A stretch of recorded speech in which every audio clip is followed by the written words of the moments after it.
There are 20 One more people. people. They're coming in. Okay, good evening, everyone. The time is 6:35. I'm gonna call the meeting to order. Tonight is a special meeting of ANC 34G. Thank you all for coming out. We are going to get right into the meeting. Hopefully we're not here till 9 o'clock, but that's where our agenda goes to. Start out with a call to order and commissioner introductions.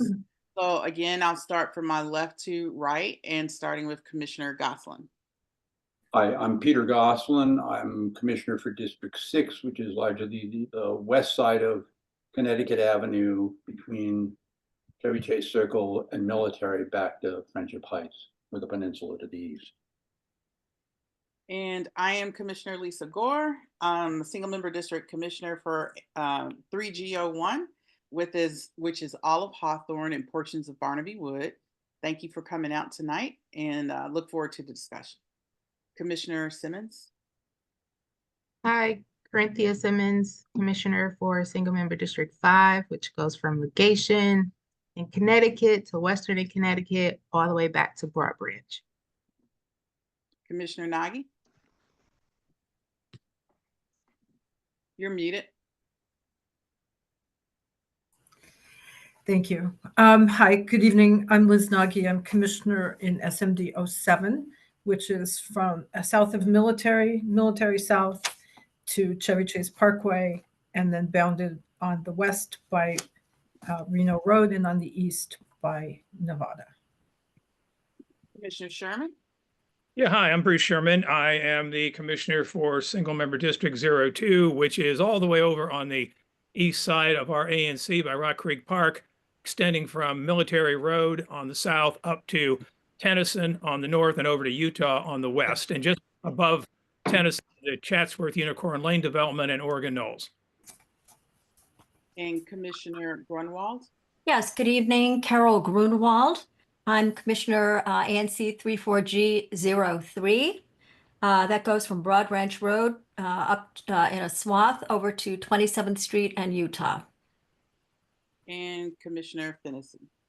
Hi, I'm Laura Finnessy. I have single member District 4, roughly between Broad Branch Road on the west, Utah on the east, Western North, and McKinley on the south, including Lafayette School and Park.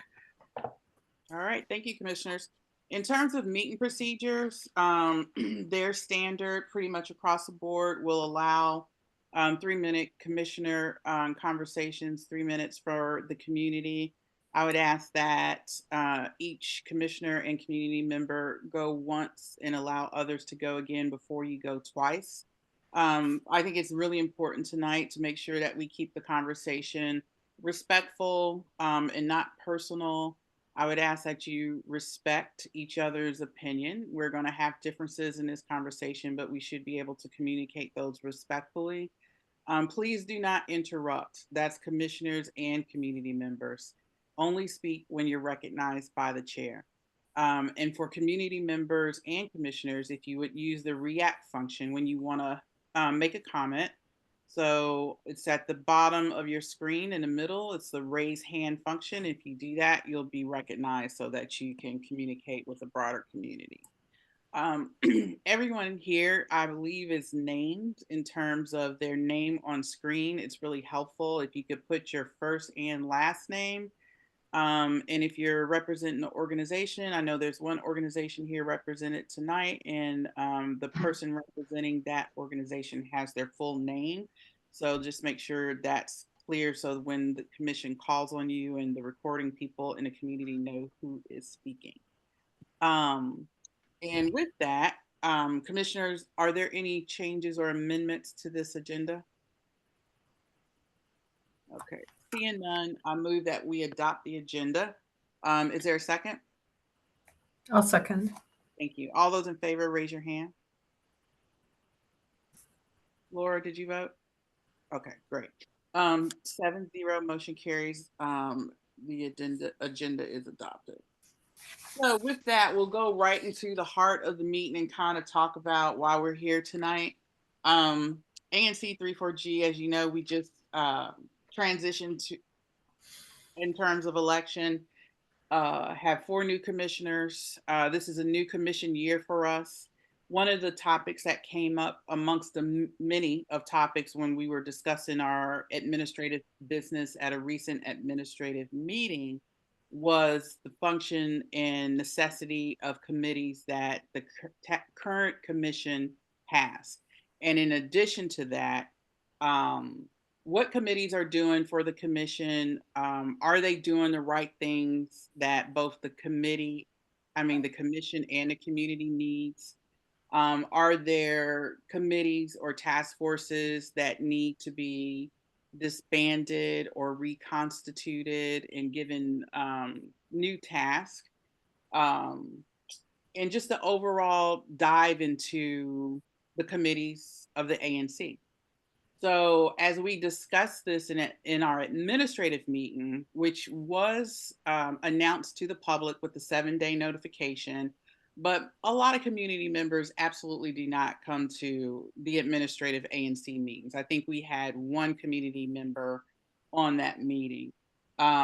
We all decided that it was a necessity to have this as an open conversation. When we institute committees and task forces on the ANC, that's done at a regular public meeting. It's done by resolution and it's done by vote and it's done in accordance with our bylaws. So it was not something that we could do within an administrative meeting because, for one, in administrative meetings, there's absolutely no actions taken. You cannot hold a vote. You can't make a decision. Everything is pretty much open discussion. So that's why we're here tonight. We wanted to make sure that this is a frank and honest conversation. And there's going to be opinions about it because the committees that we currently have on our ANC mean a lot to a lot of people. But at the same time, there have been concerns raised by community members and current commissioners that warrant a broader discussion. So with that, that's kind of a high level overview. Commissioners, do you all want to add anything to what I stated? Commissioner Sherman? Yeah, I would just want to add, I thought that was a good introduction and overview, Lisa, that from where I sit, I see this as a natural process, one periodically that any organization would do in reviewing subordinate bodies that operate underneath it to ask the questions that are natural and obvious in terms of what is it that we most need to be doing in our community with special efforts by way of, in this case, committees and task forces. How can we best do that? And are there issues of concern to our community members that we have not yet thought to create a task force or a committee to address? So in that regard, I think there's a lot for us to talk about that I hold out as strategic in nature. And of course, there are lots of different operational issues, but I hope that we can initially have this conversation around the strategic questions before we dive into a lot of the particular issues that have come up. But again, I welcome everybody, and I see this as a natural conversation that an organization like ours, needs to have from time to time. Any other commissioners? Okay, so I think, any agenda we can have some degree of flexibility. One of the next portion of the agenda was a discussion and overview of the role of ANC committees and task forces. And the reason why I put that on the agenda, because there's a lot of discussion in our administrative meeting about what committees are, what do they do, how do they function with the ANC, the difference between a standing committee and a task force, which are very different. And all of that really is laid out in our bylaws. So commissioners, unless you all have additional questions, I hope that you had taken the opportunity to review the bylaws as well as the opportunity to review Robert's Rules of Orders. Most folks, I've been working in organizations since I came out of high school that had both regular committees, standing committees, task forces, and they are an essential part of any organization, especially organizations that operate, as nonprofits. ANCs all across the district have a variety of committees. We also have, which some of our community members might not know, we have ANC caucuses. So where members of the ANC community will get together and form a caucus. For this year, for example, we have a home rule caucus because of the threat to home rule. We have this year a Black caucus, which is newly formed. We have a women's caucus in the ANC. We have a Vision Zero caucus amongst ANC commissioners. And those are caucuses that serve a very broad purpose, but they work on behalf of the entire ANC community. So I really do think we need to make sure that all of our commissioners kind of, get their questions out initially before we delve into the strategic role, to make sure we understand the functional role of committee work. If there are any questions, I will, try to answer them to the best of my ability in terms of not only the committees that we have here on the ANC, but just committee structure in general. So I want to check in with you commissioners at this point to see if you all have any specific questions about the role of ANC committees and task forces. Oh, Commissioner Fennessy. sorry. I was looking for the hand button. Is there a certain time frame when committees or task forces have to start, have to stop? Is that more kind of flexible? Like if there were a need to come up, 3 months from now, how flexible is that? It's extremely flexible. There is no defined role.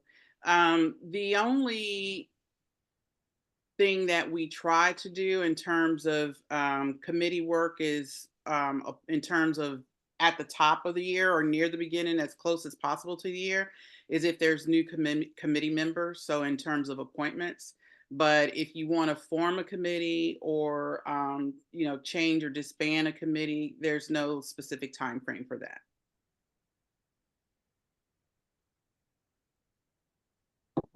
Any other questions, commissioners?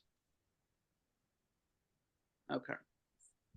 All right. So the main reason why we had this meeting, I know there's, Bruce, you had Commissioner Sherman mention some of the strategic conversation around committee work, but the reason why we decided to have a special meeting is because we had two committees that were called to be disbanded, both transportation and racial and social equity.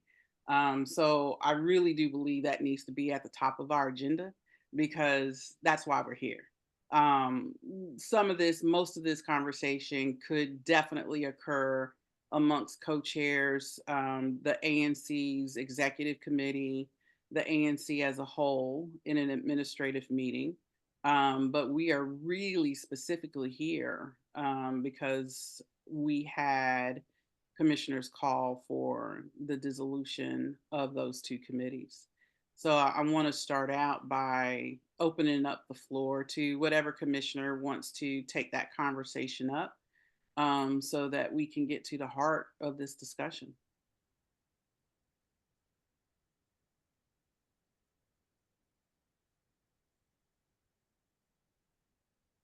Commissioner Grunwald? Yes, hi.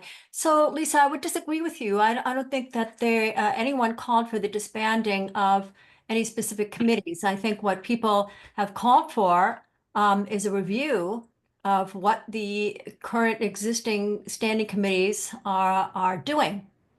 And if they don't have any tasks at hand that the ANC has requested them to fulfill, then perhaps they should be disbanded. So no one called for them to be disbanded.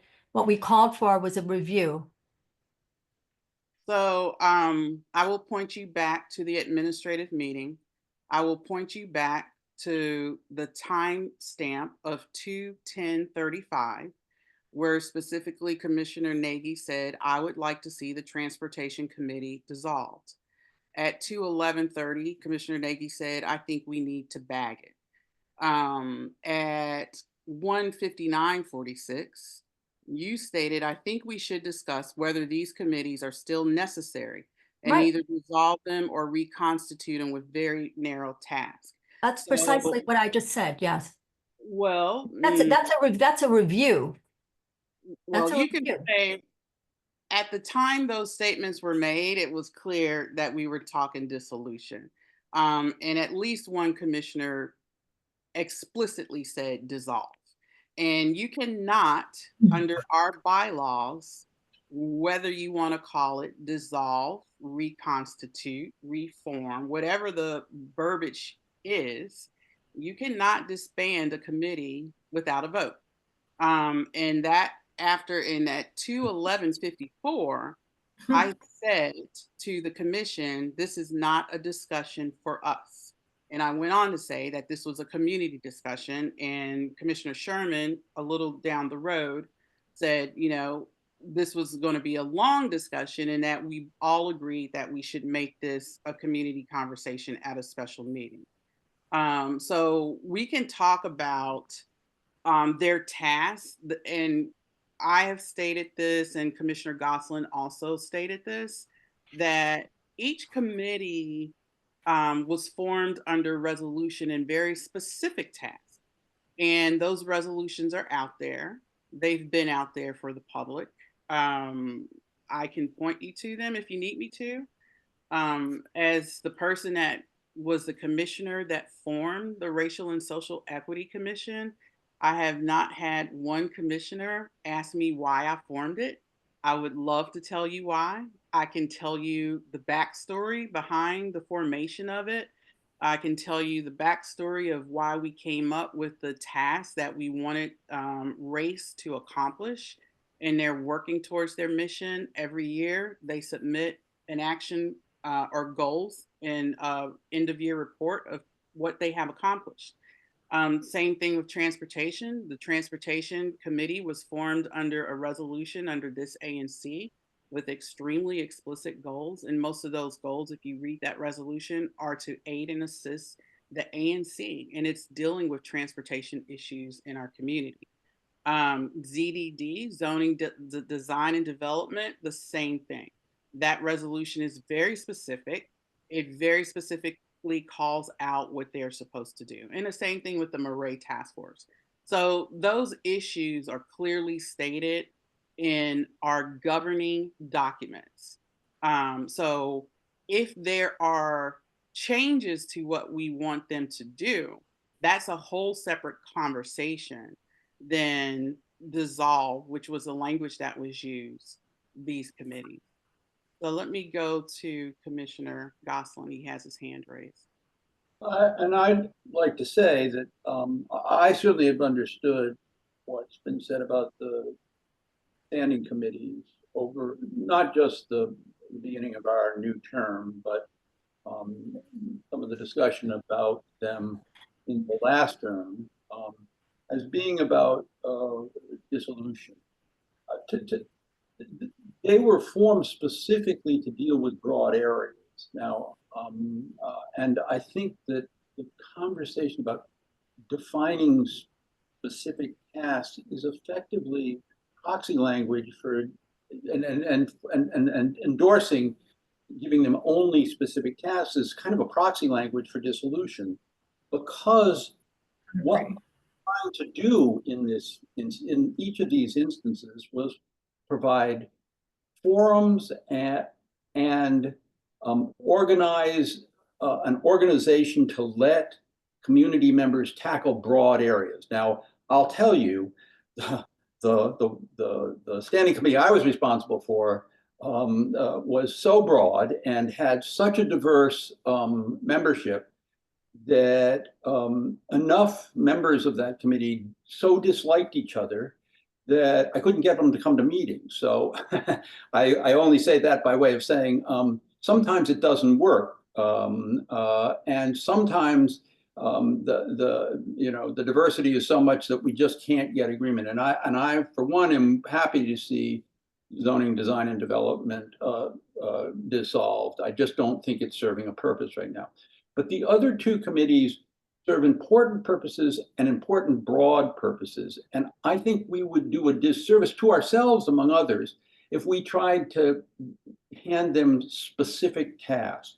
Now, I do want to say one other thing, which is that in the course of our conversation over the really organizational meetings we've had in January and the administrative meeting, some of the people who are Liz, Carol, Bruce, have all raised legitimate concerns about the way some of the committees function some of the time.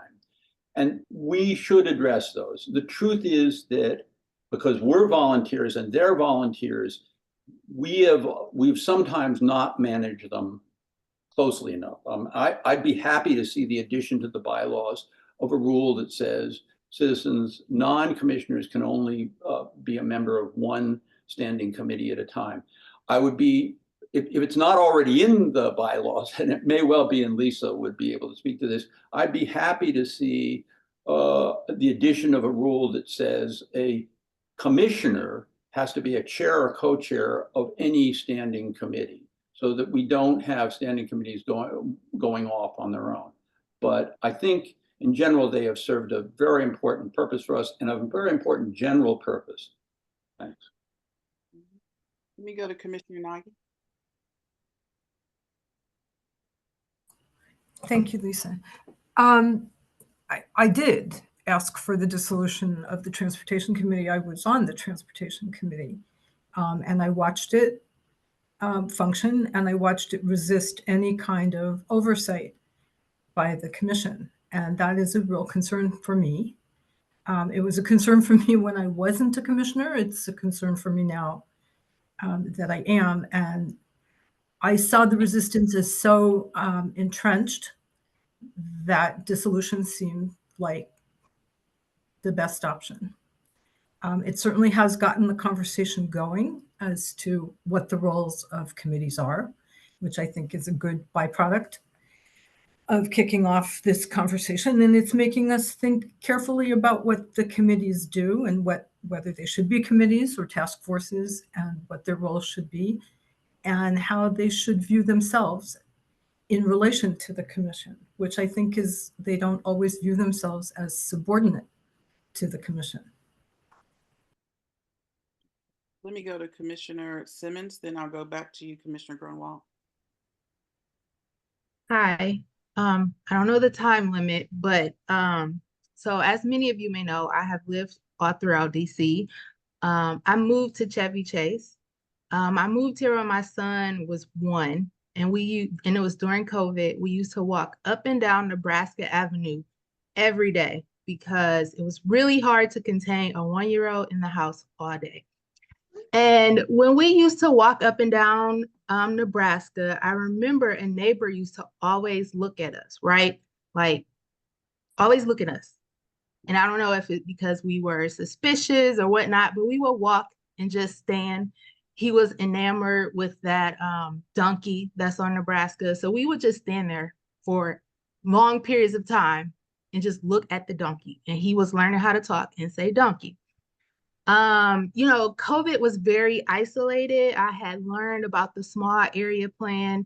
And when you get to know me, if I have an opinion, I'm going to say it. So I participated in a lot of them Zoom meetings with the small area plan where they're like, what do you want to see? What are you interested in? And of course, nobody was saying anything, but Corinthia would speak up. I would let people know what I want, what I wanted to see. And I remember a resident asked me, well, do you even live in the neighborhood? As though my opinion did not matter. Me living in the neighborhood was questioned, probably because of what I looked like, maybe because of my assumption of my age, my racial background, whatever. And I was like, yes, actually, I do live here. But even if I don't live in Chevy Chase, my opinion matters because I'm a tax-paying resident. Just the experiences that I had, it kind of was like, maybe this isn't the best place for me to raise my child. And so I remember seeing something somewhere about the Racial and Social Equity Committee. And I said, hey, I've experienced this. I want to join this committee. Of course, I asked if I could join. I reached out to my commissioner at the time, said, hey, I wanted to join XYZ. I got to join. And when I was able to join the Racial and Social Equity Committee, I got to meet a lot of neighbors that I don't think I would have ever met, you know? I got to meet neighbors who are not within my age demographic. I got to learn about a lot of things that people were doing. So especially during COVID, this was, you know, a time for me to meet people. You know, my son hadn't been in DC public schools yet, so I hadn't met a lot of families, and it was COVID. You know, people were still reluctant to interact with one another. So that was very important to me.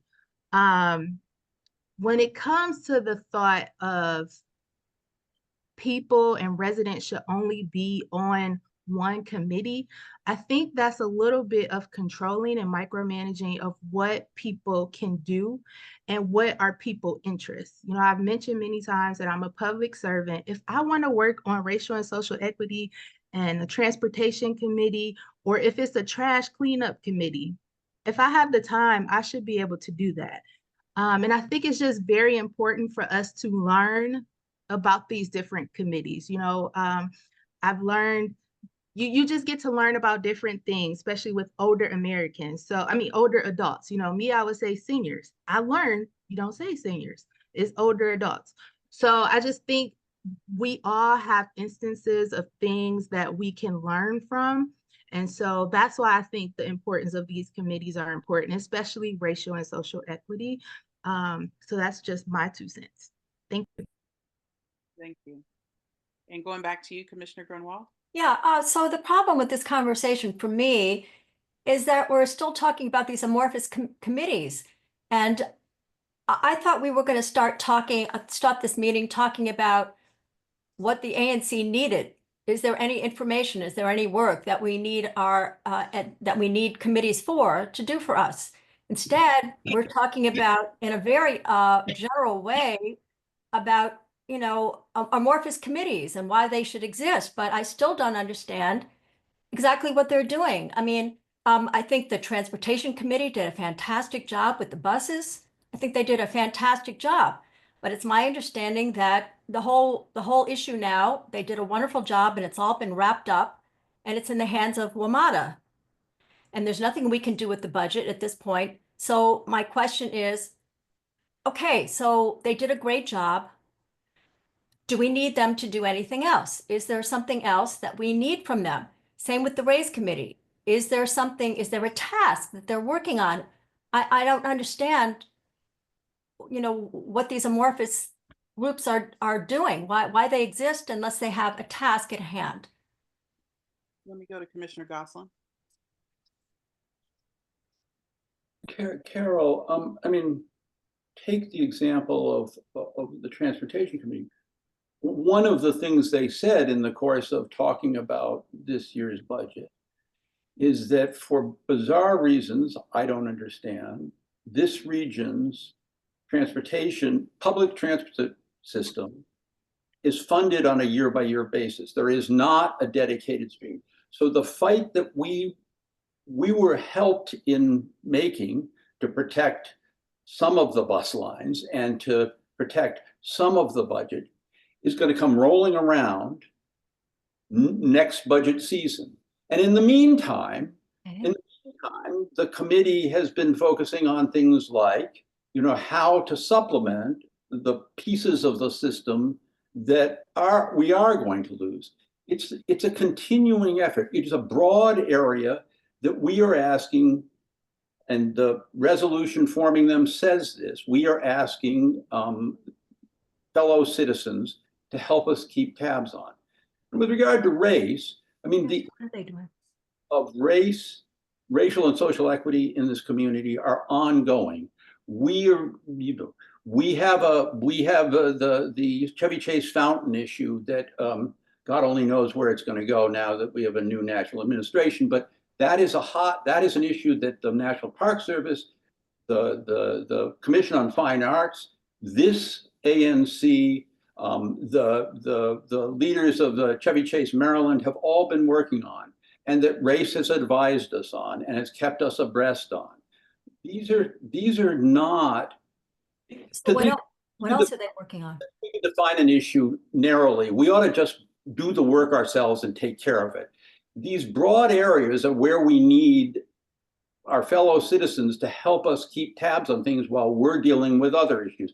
We are about to enter this huge debate about the community center library redevelopment. And mark my words, our time is going to be eaten up, and we are not going to be following, the latest move by WMATA. We are not going to have time to follow, what's going on with the Chevy Chase fountain. So I think that the notion of, let's define it. If we can define it narrowly, let's just, you and I, do it. I'm not opposed to having committees. I just want to know what they're doing. Commissioner Grunwald, hang on a minute. I didn't recognize you. Commissioner Nagy, you had your hand raised. You put your hand down? I did. I did. I'm interested to see what other people are saying, and then I think I'll raise my hand again. Okay. So let me just talk about the continued need for these committees. One of the things I'll start out with is race. And let me just ask a question of the commissioners. The race resolution has been up on our website. Have you all read the resolution? Yes. In nation of race? Are there commissioners that have not read that resolution? I mean, you were there, you voted on it, but I'm talking about the new commissioners, Commissioner Nagy, Grunwald, Simmons, which you're part of the committee, and Fennessy. Have you all had a chance to read that? Okay. All right. So for those that have not, the resolve portion, which is what we basically lay out their charter, if you want to call it that, one of the major things that the race committee was doing was finishing up implementing the recommendations from the task force on racism. So this is a really good example for those that say we should have a task force versus we should have a standing committee. Task force does dissolve after its work is done. The ANC always gives the charter to that work. With the task force on racism, we had 3 committees, and some of these committee members are here. I see them going back to 2021. Thank you guys for joining, because you could really give some insight into why we did this. Their guidance, and if you read their work, it would make any community proud. It was so thorough, so well vetted, and so well done, were recommendations based on our community, based on our city, in 3 core areas. Once they submitted those recommendations to the ANC, the task force on racism was done. They finished their work and they were disbanded. I wanted a standing committee on racial and social equity, and we went through a lot of discussion to come up with what it would look like, what it would do, picked up the work from the task force. So there's recommendations that each one of those committees did. And so you ask about what are they doing? What are they targeting? What are they working on? They have been working on implementing those recommendations. That's what they've been doing. And they are not done. So you ask, do we still need their work? Yes, because they have not completed implementing all those recommendations. So that's one. And that is the first thing that we talk about in that resolution. Implement the initiatives developed and recommended by the Commission's task force on racism and adopted by the Commission. We then say advocate for racial and social equity in the community and the city. Endeavor to develop racial and social equity frameworks for analyzing issues in policy. That's kind of the broad perspective that Peter is talking about. And when we did this work, and I think most people in this audience know, racial and social equity work is work. It is a science. It's not something that you just, say, this is how I'm going to do. There is a mechanism and manner for doing that. And recognizing that, this committee worked very closely with the city, extremely close with the council's office on racial equity and the mayor's office on racial equity to understand how to develop a framework for actually looking at policy and issues from a racial and social equity lens.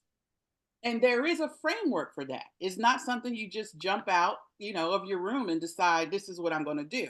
And they have taught members of that community or that committee how to do that.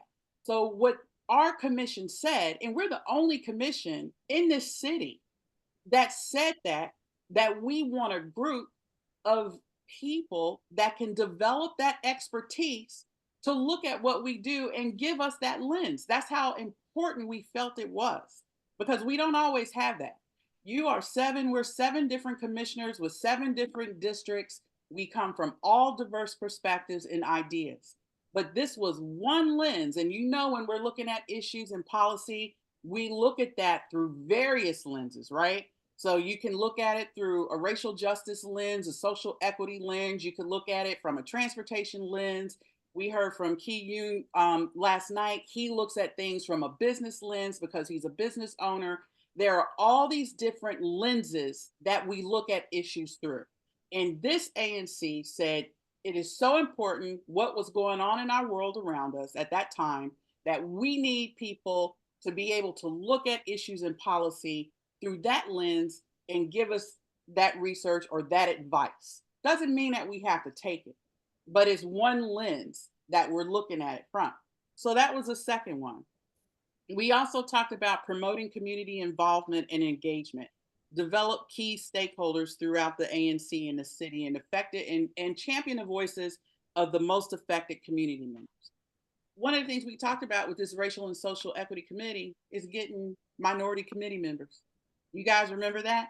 We had a very broad discussion about making this community a voice for the people most affected.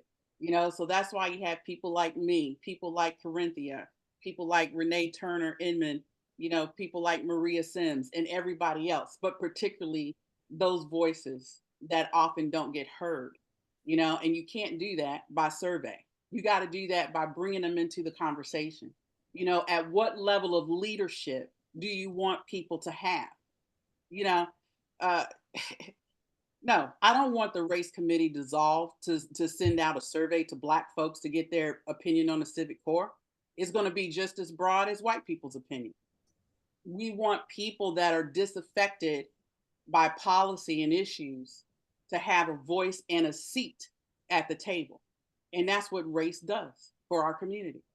Is there any other committee on this ANC where you have as many Black members?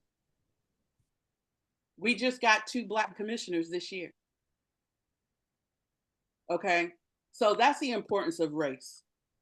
We also had champion education and training, which we do, value data analysis, which we do. We look at decisions from a data analysis, perspective. And so those are the core areas of the framework for the Racial and Social Equity Committee, Standing Committee, permanent. These framework and these references really aren't going to go away. And they certainly aren't going away right now. We know we are in an administration where DE&I has been pretty much disbanded throughout, the government. I certainly don't want to see that same perspective come to our ANC. Is it still relevant? Absolutely, it's still relevant. We still have work to do in our community. There's a email exchange that I received, where I was called a bad name, the R word, for champion a single Black mom, that came out to meetings to discuss affordable housing. We've had emails about our windows project. I think Commissioner Sherman, you got an email from a community group, and I think it also went to former Commissioner Lynch about concerns about race's involvement in the windows project and how the community would potentially feel about that. So we still have a lot of education to do. And we certainly have a lot of work to do in the community. You know, as a mom, I know how my son was treated when we were knocking doors, not by everybody, you know, obviously, but by some people. We have issues with other groups. It's not just minority groups. You know, we have an LGBTQ community in our neighborhood as well. But this group, this committee, this standing committee is designed to address those issues.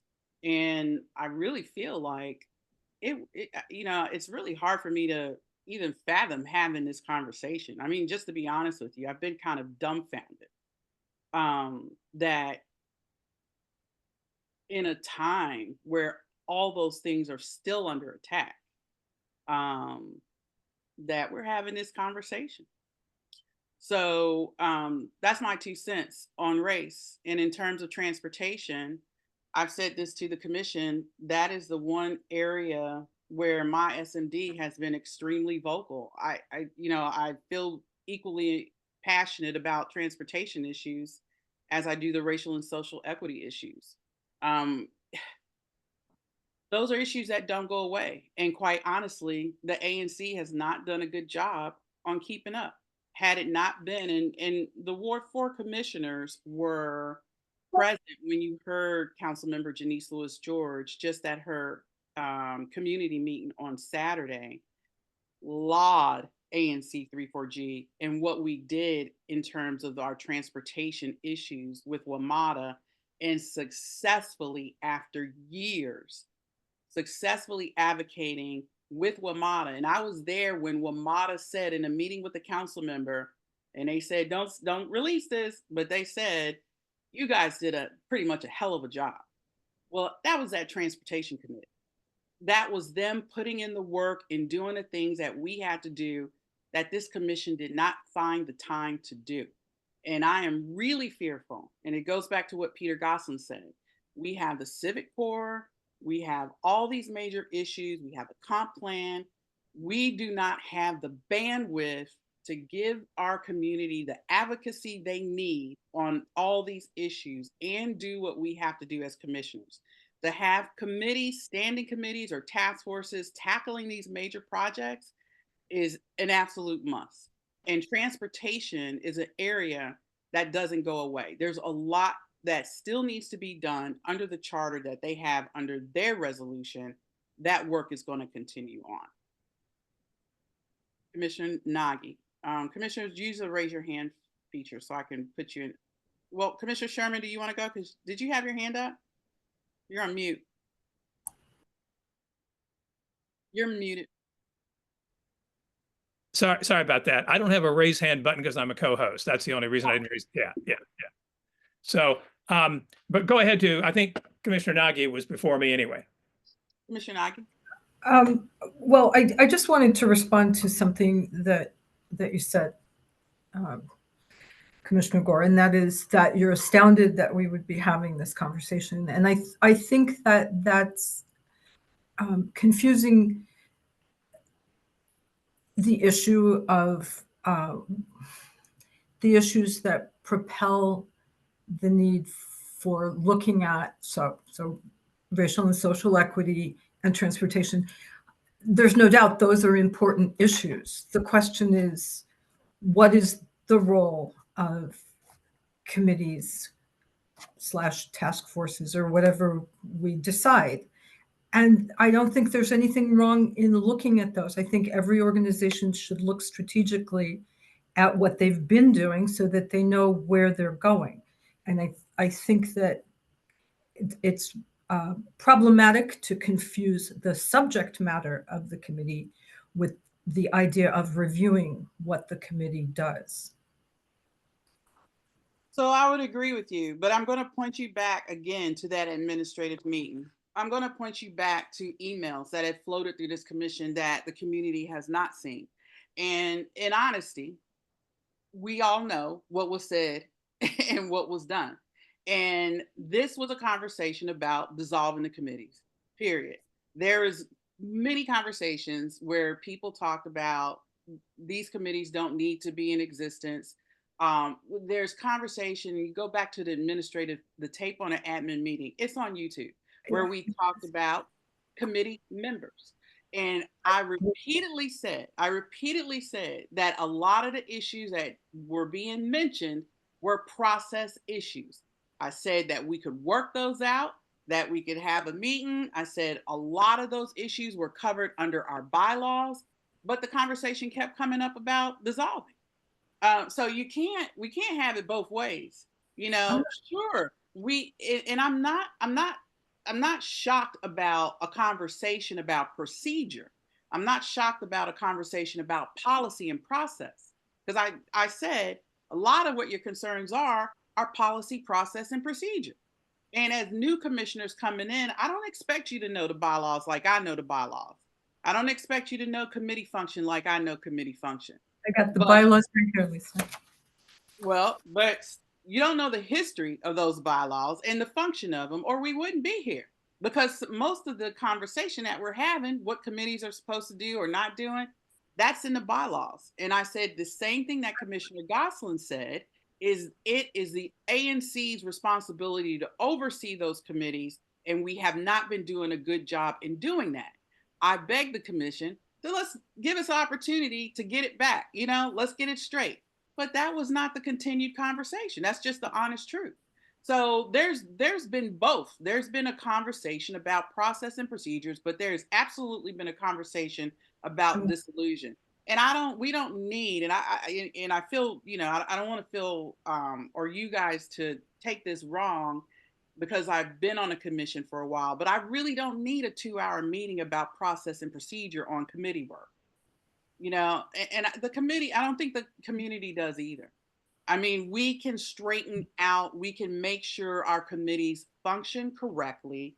We can appoint, and like Commissioner Gosselin said, if we need to go back to the bylaws, put in an amendment that says we want a chairperson that is a committee or a commission member on standing committees. If we want it on task, or all of that we could do. We could do that, but that was not the context. So can I understand this? Can I intervene for just a moment, please? Sure. Do I understand that the reason you're having this meeting, you've called this meeting, or we've called this meeting, is because I said that I would like to dissolve the Transportation Committee? Is that what you're laying at my door, just to be clear? It wasn't just you, Carol. It's not Carol, I'm Liz. Liz, it wasn't just you. I mean, the conversation, but you did say that. But that, and if you go back to the meeting, I said earlier, because you guys did talk about, you know, reconstitution, looking at the duties, dissolve. We can't have those conversations by ourselves. It has to be in front of the community. If you tell me that you want to dissolve a committee, then it's going to have to be a vote to do that. I'm absolutely not complaining about the fact that this is a public meeting. Let's be clear. And I want everybody who's participating to know that I am not complaining about the fact that they're all here.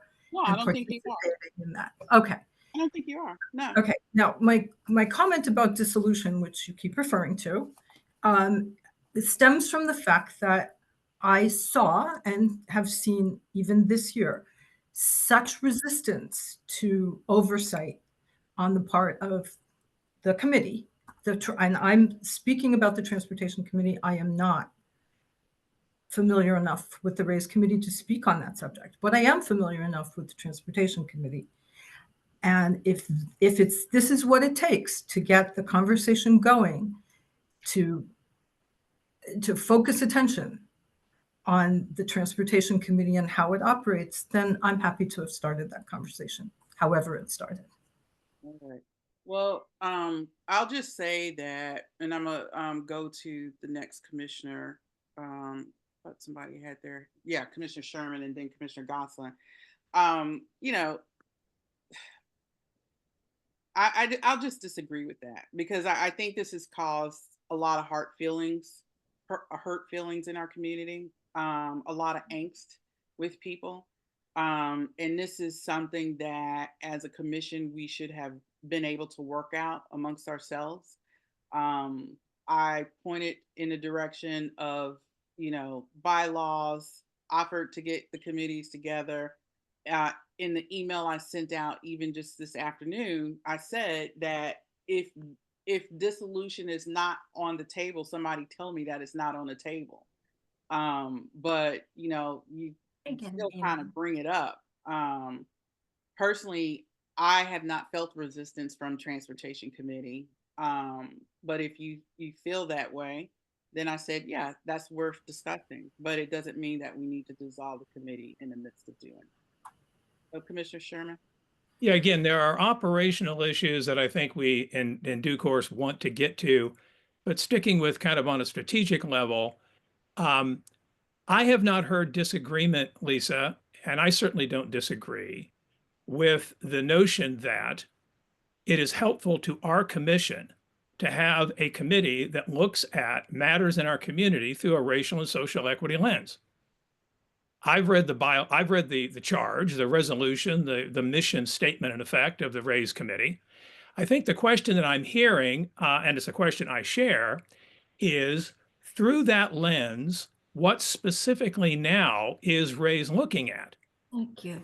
And let me just say that I think that RAISE has, and this goes back to the prior task force that you referenced, Lisa, and I've gone back in time and read the report from the task force and understood the genesis of the RAISE committee.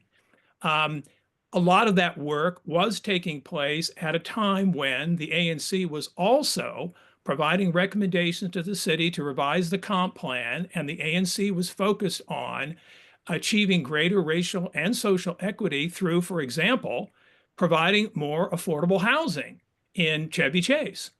And I think that lens and the perspective provided there has been important to the community. So we are now seeing that with the rezoning, with the redevelopment of the Civic Core, there is going to be affordable housing in Chevy Chase. I'm not saying they're mission accomplished. I'm just using an example of you look at an issue and you provide perspective on it. So I think the question that I hear and share is simply this: what issue now or set of issues is RAISE proposing to look at through that lens? And then we can talk about operational issues for both transportation and RAISE separately, but that's what I was hearing, just to try to be clear. I don't disagree with you, Lisa. And I don't think Carol Grunwald, if I understood her correctly, was disagreeing either. She's just trying to say, okay, that's good. Well, what is it then that the RAISE committee in the particular instance is focused on, if that makes sense? Well, of course it makes sense, but I'm just bringing us back to the double header conversation. Okay, I cannot just have that conversation on that, strategic broad scope without, with the threat and the ask of commissioners to dissolve committees. But Lisa, no one was proposing to resolve RAISE as far as I heard. I think that's a bit of a straw man, to be honest. I don't think anybody's proposing that. I think the Transportation Committee, there are issues related to it and how it. Let me ask the commissioner. Is there a motion on the floor to dissolve or reconstitute the Racial and Social Equity Committee?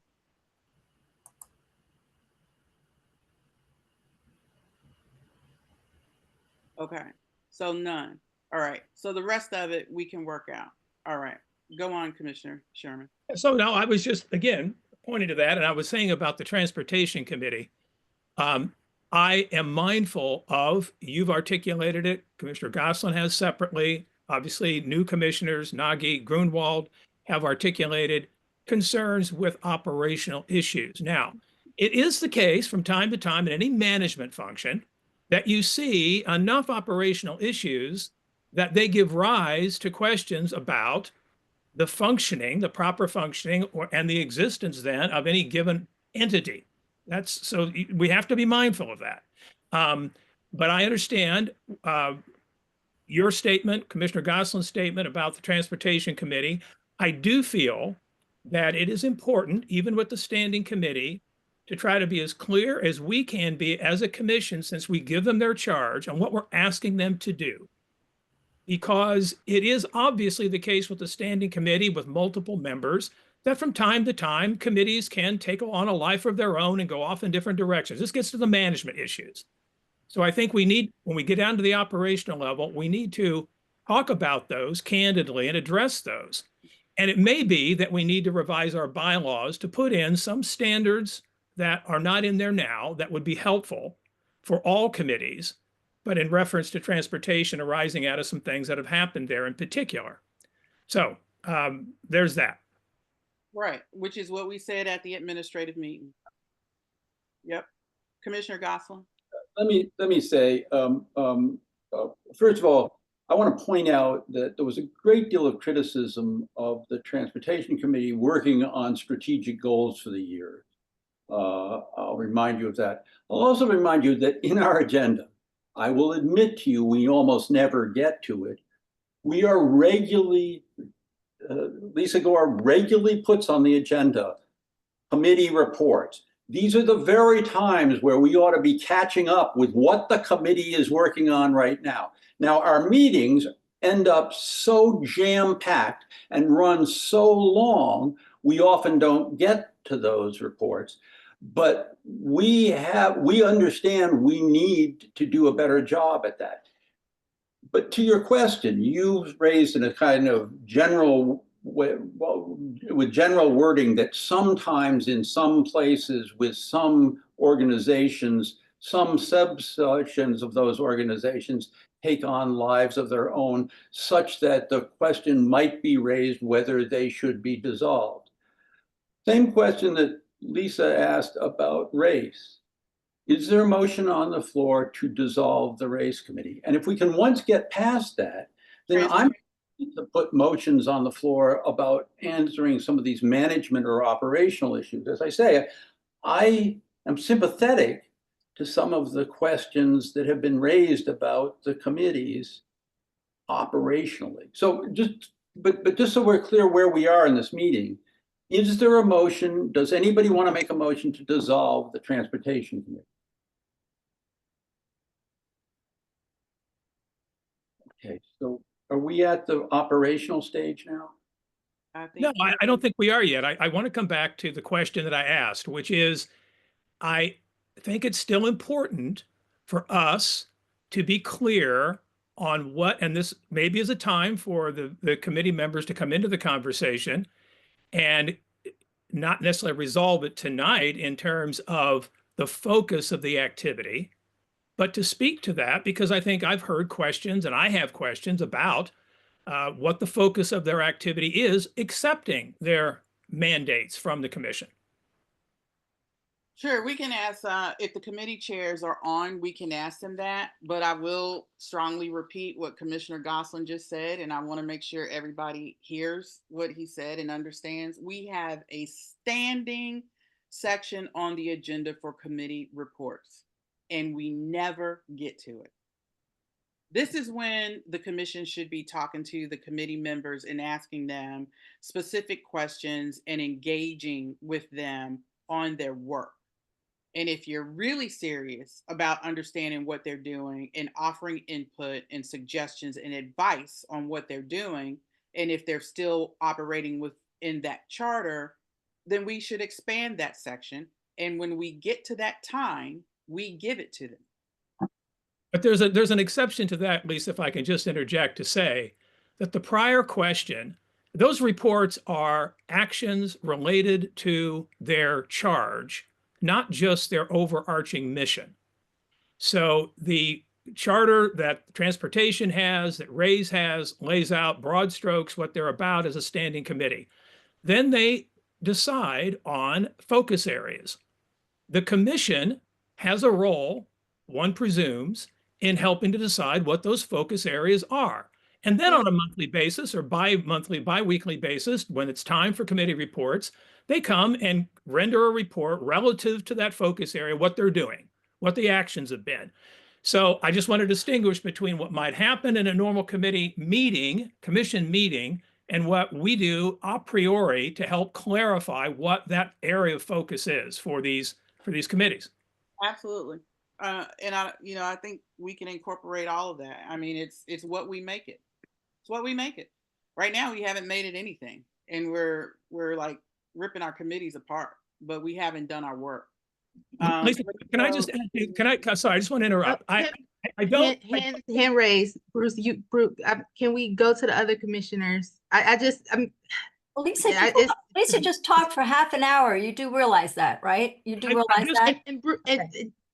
everyone talks a lot. So I would like for everyone to exercise brevity so that we all can talk, because again, I have a young child. I don't have 2 or 3 hours to just sit on here restating the same things over and over. So I would just like for us to move forward. Bruce, you said that you don't know what these committees are doing. Can these committees go forth and do their planning, present what their actions are going to be for the year to the ANC, and then we can move forward? We know what everyone's charges are in their charters. Like, why are we belaboring this? And I am just really extremely disappointed. Bruce, you've been on the ANC for 4 years. You've never said anything about the committees.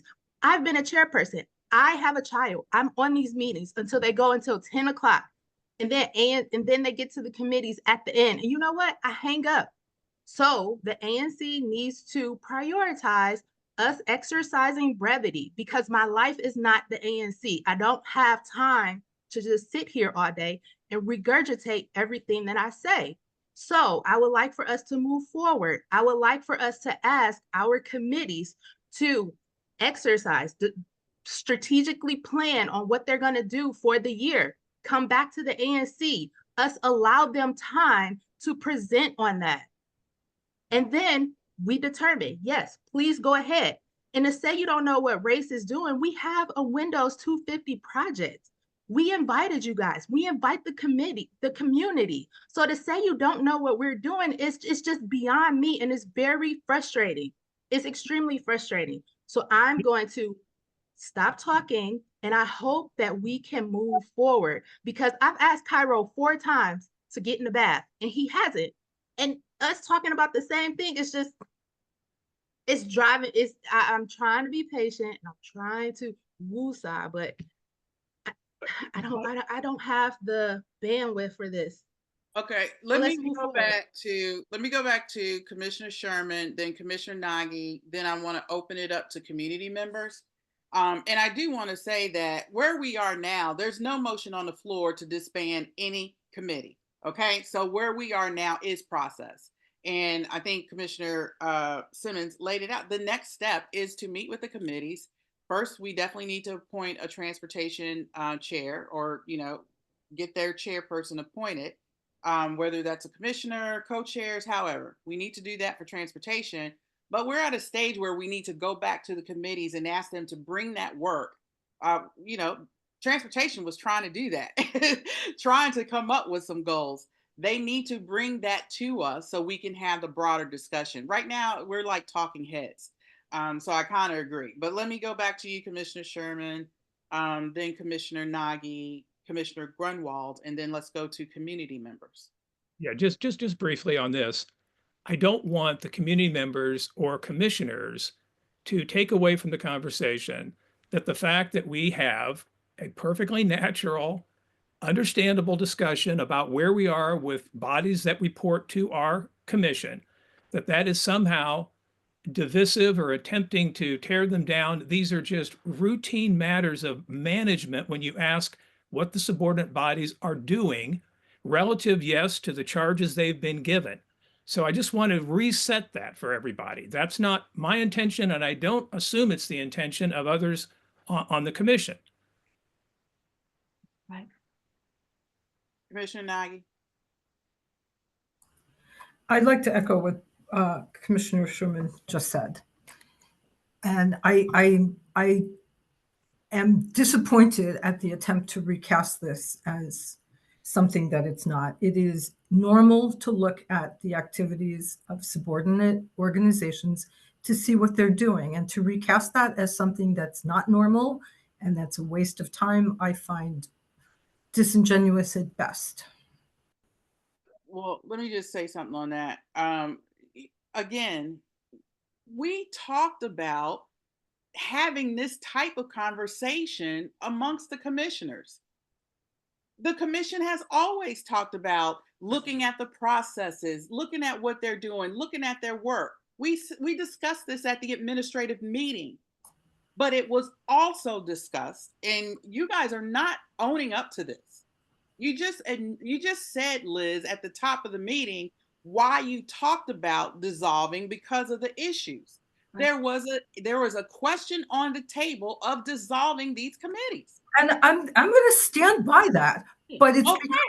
So I'm going to stand by that, but hey, the issue of whether to dissolve the committee is also a question of looking at what organizations that report to you are doing. And any organization that doesn't examine what its subordinate organizations are doing and whether they continue to need to exist is not doing the right thing by its organization. And I hope that we can leave that comment there, because nobody is disagreeing with that portion of the comment. why do we keep belaboring it, Lisa? You brought it up. I'm not belaboring it. I'm trying to get to the next part of the discussion, which is the operational issues of the committees, which is where this discussion should have been in the first place. Oh, You did spend half an hour discussing this issue. So I think that if I take 3 minutes to talk about it, I'm probably okay. I didn't say you weren't. I gave you your 3 minutes. Gave you probably 5. Commissioner Grunwald. yeah. Lisa, we didn't decide this would be just operational. We don't have enough information to know whether to disband a committee or not.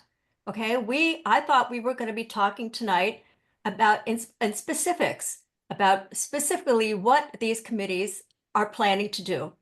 And I believe that the tail is wagging the dog if Ms. Simmons believes that we should all wait for the committees to come and tell us what they'd like to do for the coming year. We're the ANC. We're supposed to be telling them what to do, right? So I believe that these committees are the tail that is wagging the dog, which is the ANC. We haven't had the proper discussion. We don't have enough information to know whether these committees should be disbanded or not. I'm not in favor of just disbanding them for no reason. If they're doing something that we want them to do, that the community needs, they're actually working on specific projects here in Chevy Chase that are helpful, by all means, continue the committee. But we just don't have enough, I don't have enough information. So just to assume that everyone wants to keep these committees and just move on to operational stuff seems premature to me. Well, I am trying to get to allowing the committees to talk, but again, has anybody reached out to the committee chairs to have a discussion? No. No. Okay, Commissioner Gosselin.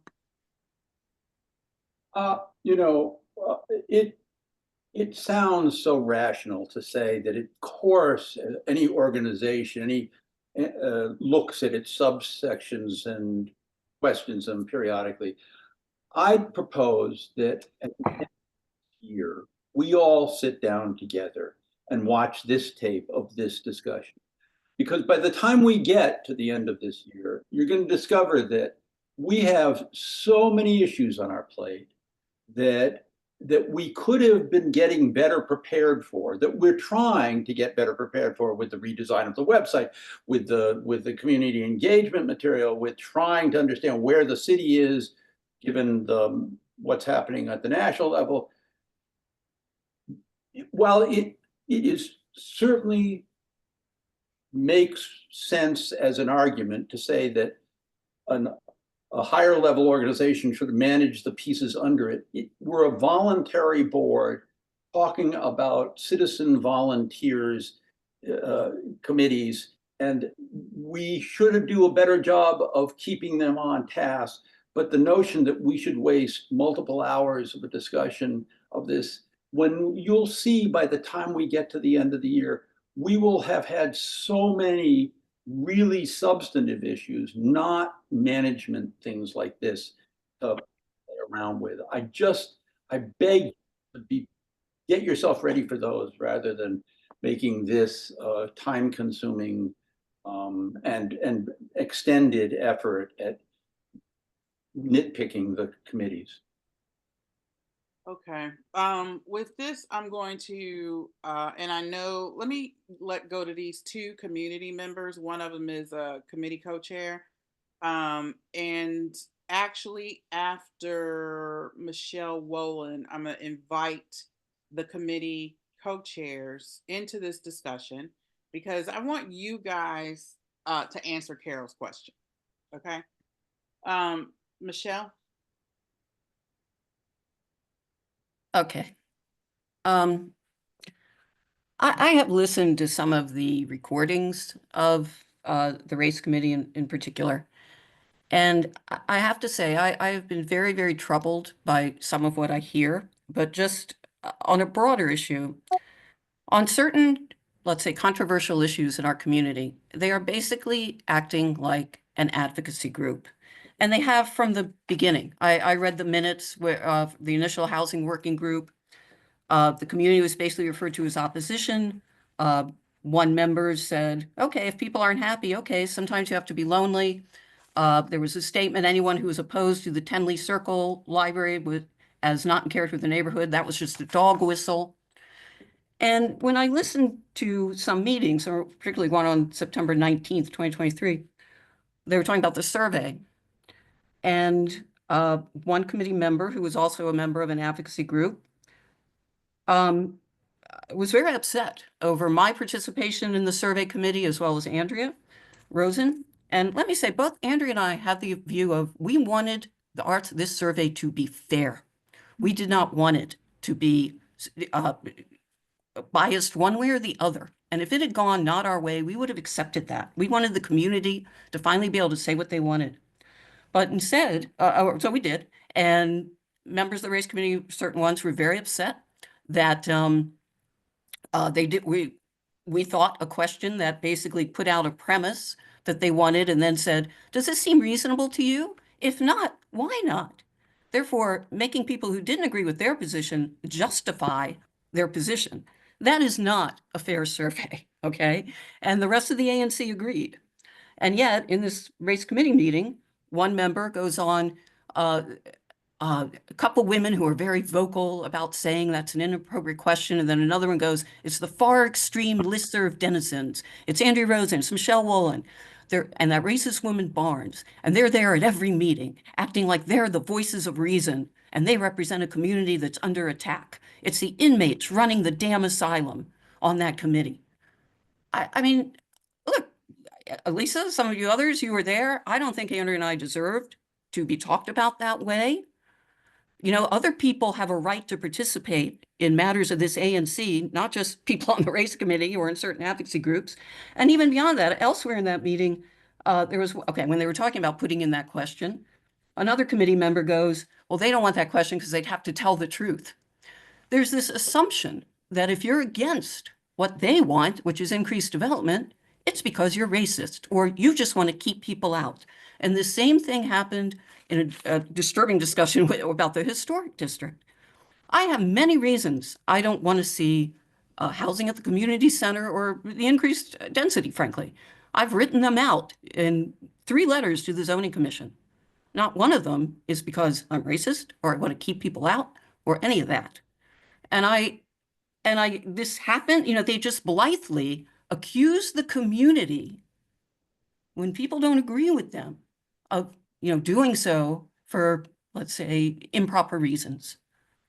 And I know if the issue of single family zoning comes up, they've already talked about how they want to push that and how that'll increase my door. And I don't want the community to go through this. And let me say, more importantly, when people hear stuff like this, it chills participation. You know, we had an early petition about the Civic Corps, which I passed around back in 2021. And I had several people say to me, I'm afraid to say anything because of what they're going to call me, that I'm going to be called names. Other people had that same reaction from people. That's a problem. Now, I understand an advocacy group, they say, great, we want to shut up the opposition. But an ANC should not have that view. And, you know, and yet this seems to be what, you know, again, this committee just makes this assumption. You don't agree with us. We know the real reason why. And it's offensive. It's harmful. It's damaging. Being called a racist is a serious thing. Okay. And I just, I've been called a racist.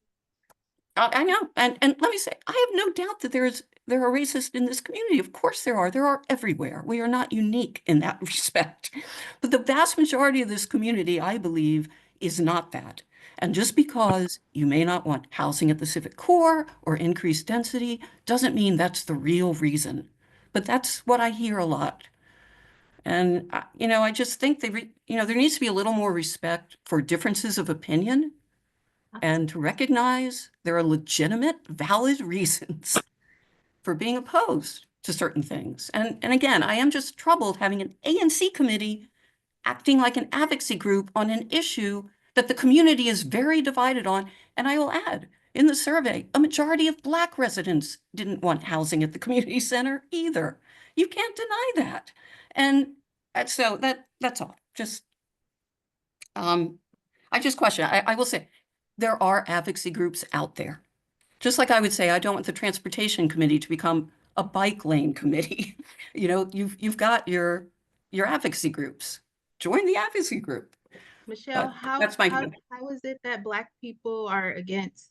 Where did that come from? I know in the survey, apparently a majority of the Black residents who responded to the survey said that they didn't want housing at the civic core. Okay, thank you, Michelle. I'll address some of that in a bit. Let me go to Cheryl Barnes.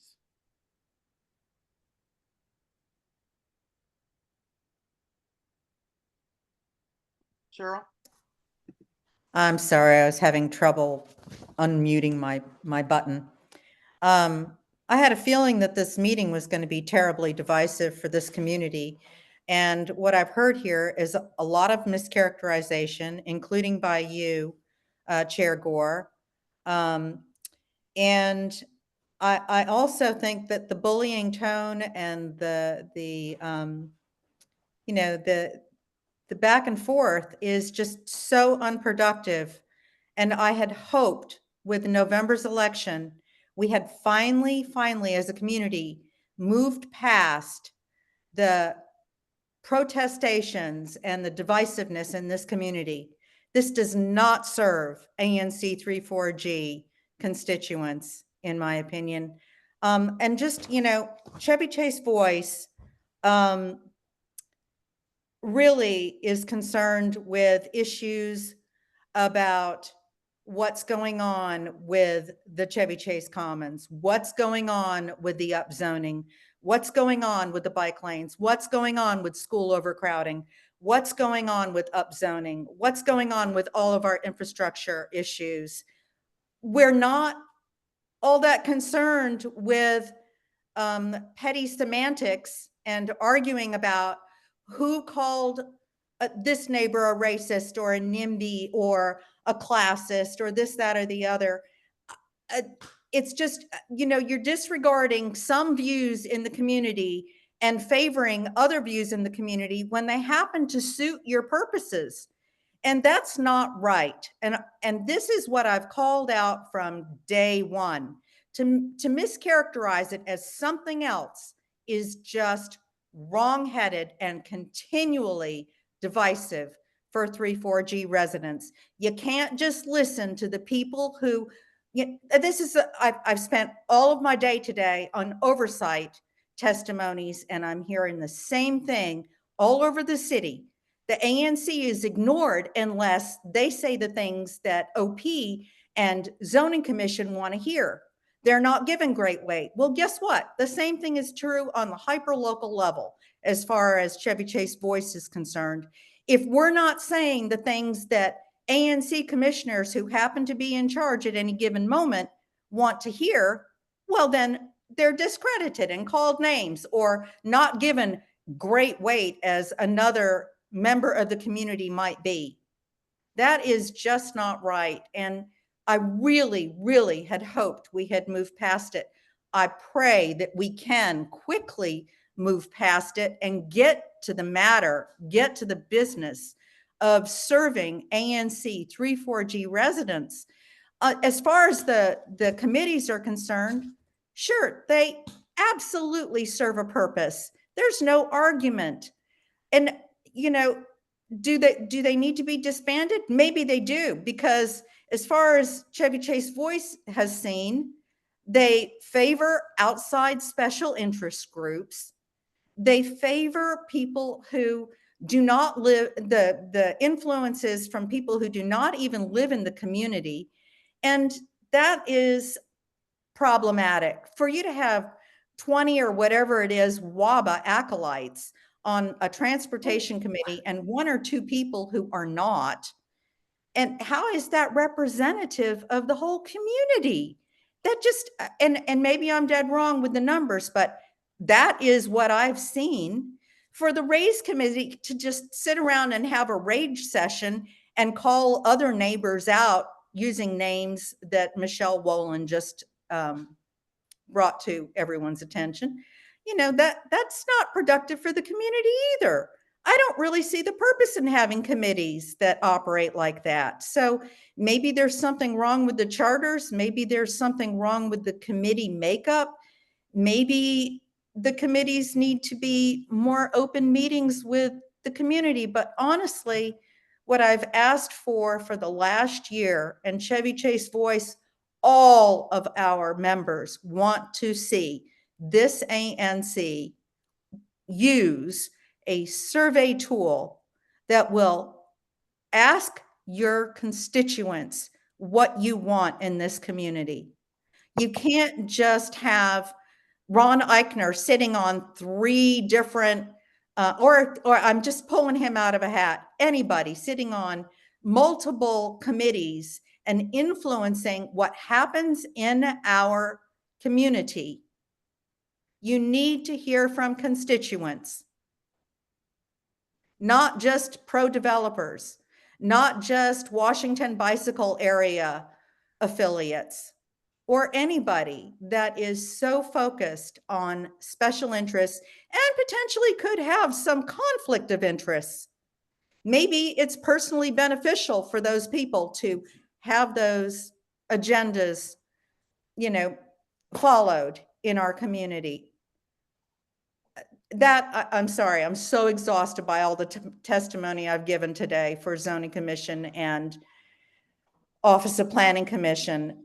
But I think that the conversation tonight just got totally out of hand, and everybody just needs to take a step back and a deep breath so that once again, we can come together as a community and stop calling each other names.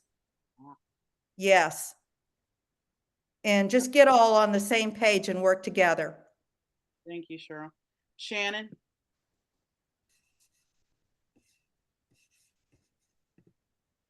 Shannon Wolf, Traeger.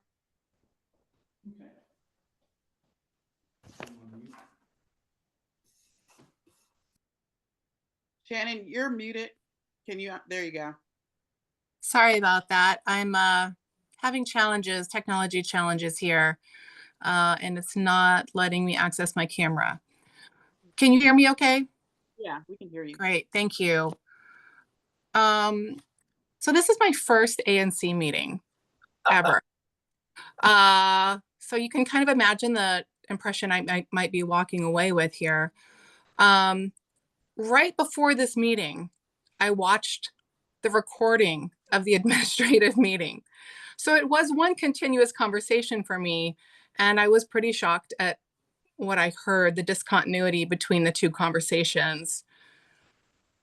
For those of you who don't know me, which is probably almost everyone here on this call, I am a local resident of Single Member District 3.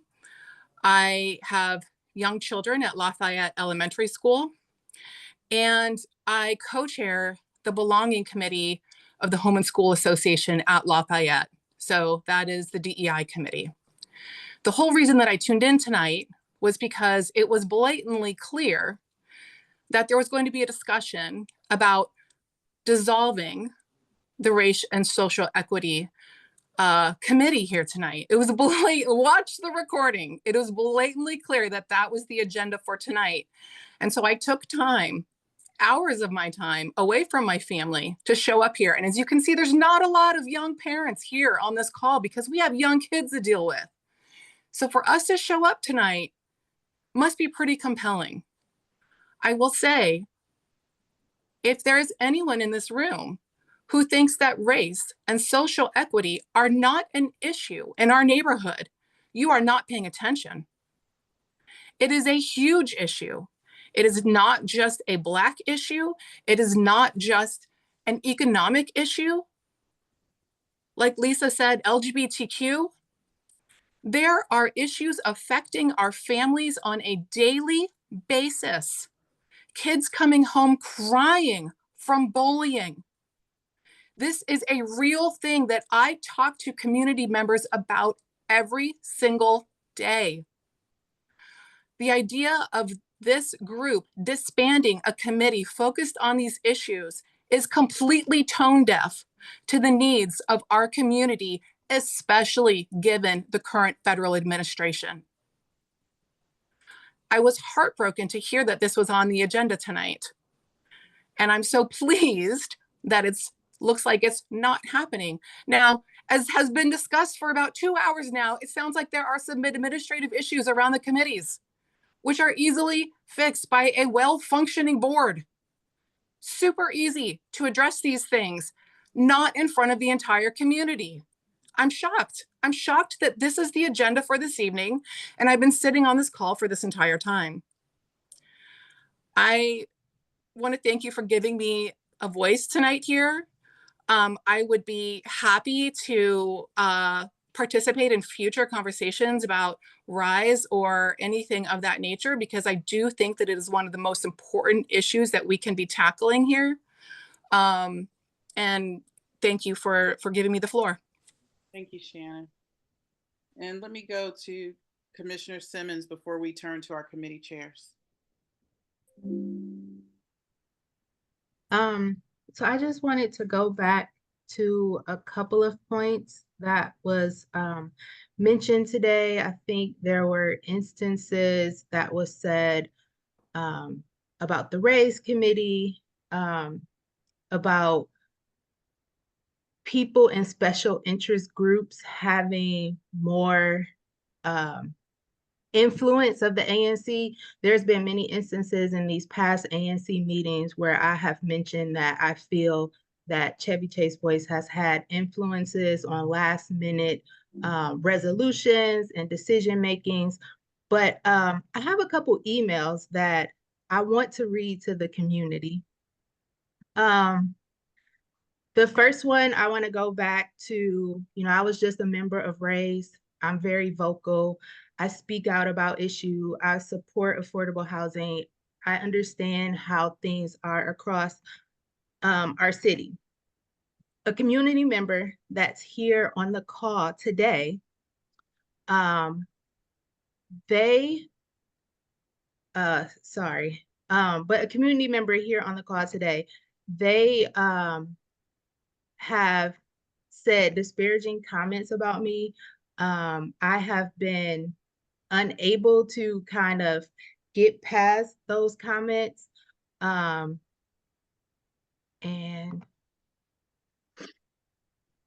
this was from Cheryl Barnes. She said, and by the way, nobody knew anything about me but Corinthia, and I had a young kid. We think it's disingenuous at best, and this was addressed to Commissioner Gore at the time. We think it's disingenuous at best and race baiting at worst to trout Corinthia Simmons, a whinging voice at every meeting she attends, as the poster girl for poor Black struggling mom who has to pay so much of her GS-14 salary for rent. You did it again tonight at the survey meeting. She has no special standing, which was the supposed topic of discussion. Rather, your inclusion of residents backing on McKinley and Northampton around the site was on point. Those residents do have special standing in front of the zoning commission. You should also be aware that many of your Black constituents in Chevy Chase, Barnaby Woods, Hawthorne have signed the Chevy Chase Voice petition against surplusing, muster-up zoning, the incompatible with the FLUM and comp plan and housing on the COM site. Do their voices matter as much to you as Corinthia Simmons? So Corinthia does not take value in any survey that is not managed. The data is not validated. I'm an auditor. Anybody can have access to that survey. Anybody can say they're Black, But you know what Corinthia does as a commissioner? She actually knocks on her residents' doors. I knocked on every single person door in my single member district. I talked to every single one of them. My opponent, he put on his website, if you go look at it, he says that many of the residents support upzoning. We have a Windows 250 project that's out.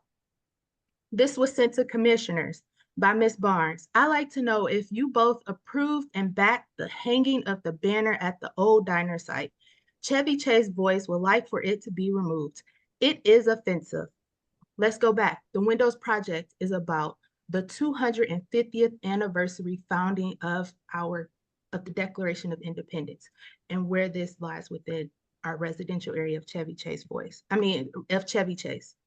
It appears to be provocative, incendiary statement, top to bottom, delivered to this community by most of our 3-4G commissioners who side with the shame and blame developer actors, typified by resident, and organizations I don't want to mention, and outside groups against the majority of Chevy Chase residents.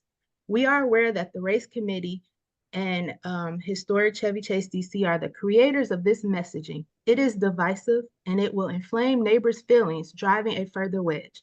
A number of our Chevy Chase Voice supporters are complaining about it. I'll remind you that that part isn't important. But my point here is that people have made the statement that these committees are sponsored by people who are rogue and acting on their own. There have been many instances where we've written resolutions, the ANC, and we have inserted Chevy Chase Voice for great weight. That's my opinion. I don't know if that's the intention, but a lot of those resolutions have been what Chevy Chase Voice has wanted. Members of those organizations has wrote them. They've been written last minute. The community has not weighed in on it. I think for something that's very decisive in our community, it's upon us to weigh in both thoughts, because there's no one voice in our community. There's no one voice who's better than the other. Pro-development, not development. We should always be in the middle, because there is not something that is 100%. And then thank you, Shannon, for talking. And the last point I'll make is, since my son has been at Lafayette, I have not felt like I've belonged. My child has not felt like he's belonged. And it has been very disheartening. However, this year, the principal did a door project for all the classrooms, where each class had someone for Black history, and they decorated the door. I'm a room parent. All the room parents were posting their doors. They were excited to share what they decorated. I emailed the president and I told her, this is the first time that I felt a part of my community. I felt a part of Lafayette. Yes, there are some really great families that I have met at Lafayette that has welcomed me. But as a commissioner, when I was knocking doors, people didn't want to open a door for me. Do you know how that feels? That I'm knocking on the door to give you a flyer to let you know that I'm running for ANC? And a woman doesn't want to open the door. But when I say I'm your neighbor, she said, oh, well, why didn't you say that? I say, I'm running for ANC. She said, well, you're not my neighbor. You don't live. I live in your single member district. I am your neighbor. Do you know how that feels? Do you know the important work of Racial and Social Equity Committee of educating us on just simple things that we say, how it makes another person feel? For me to call someone who identifies themselves as them and I say she, no, they are them. So it took someone to educate me and say, my pronoun is they, them. Okay, so now before I even know what someone is, I say they. So it's just important. And these instances is what drove me to run for ANC. And to say there are no racial issues in our community, there's no important standing. I want you to know how I feel knocking on doors. When I'm knocking, I have to make sure I have some neighbors with me, because I don't want people to think, I don't belong here. I'm poor. I'm trying to knock on doors. And by the way, I never said I was poor. Someone made that assumption about me. Never have I said I was poor. Never. So to make that assumption that I'm poor because of what I look like or who I am is very disheartening. So I just wanted to share those things, because these committees are important. We have seniors who take the bus. Transportation is important. They are a part of social equity, racial and social equity. They are a population that may be underserved. So everything isn't always about race. So I'm sorry, it's 8:10. Didn't mean to take up too much of your time, but I just wanted to share those things. You know, we point fingers and say what a resident says about another. You know, we point one finger, it's four pointing back at us. So I'm not perfect. I don't intend to be perfect. I don't like my behavior earlier, but this is really frustrating that we're belaboring this. But you're talking a lot too. That was not appropriate. Let me go to Jamie Butler.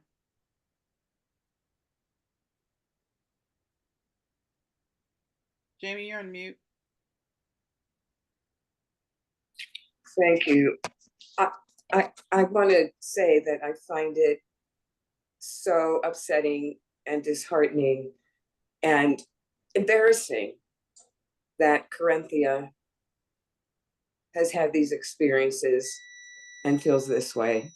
And if there is any rationale for why Ray should continue, I think we've just heard it. And Cheryl Barnes, I can see you moving your lips and I can see your facial expressions. And if we're all trying to treat each other with some level of respect, then maybe watching how you present yourself would make things a little better.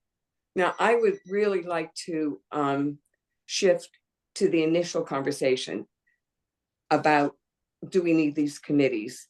And I think it was resolved that we're not talking about dissolution. And so I'm going to read what I put in the chat so that everybody has an opportunity to hear it. I can't understand why these committees need to have a task right at this very moment. This should be a conversation amongst these members, community members, and the commissioners. These committees help the ANC with public engagement, and they provide more entry points to our ANC and our community. Other ANCs have standing committees that are given tasks like research, and committees can be at the ready when issues arise. Peter already gave a number of issues that are out there. And on transportation, you know, there's public safety issues all the time around here, and they come up. And having these committees staffed properly and ready to work is really important. And finally, this feels like a power grab. Even if this isn't your intentions, it feels that way to somebody like me that is coming to it from the outside. I'm not on these committees. Also, subordinate is an odd word to use for the committees. If you look up the meaning, right, it's not the way I would think about these committees. They're not subordinate. And they're not under all, I guess they are under your power if you look at it that way. But you can benefit from people on a committee brainstorming and bringing in their experiences so that we all learn from them and we are more powerful advocates for what we want in our community. Thank you. Thank you, Jamie. John Higgins.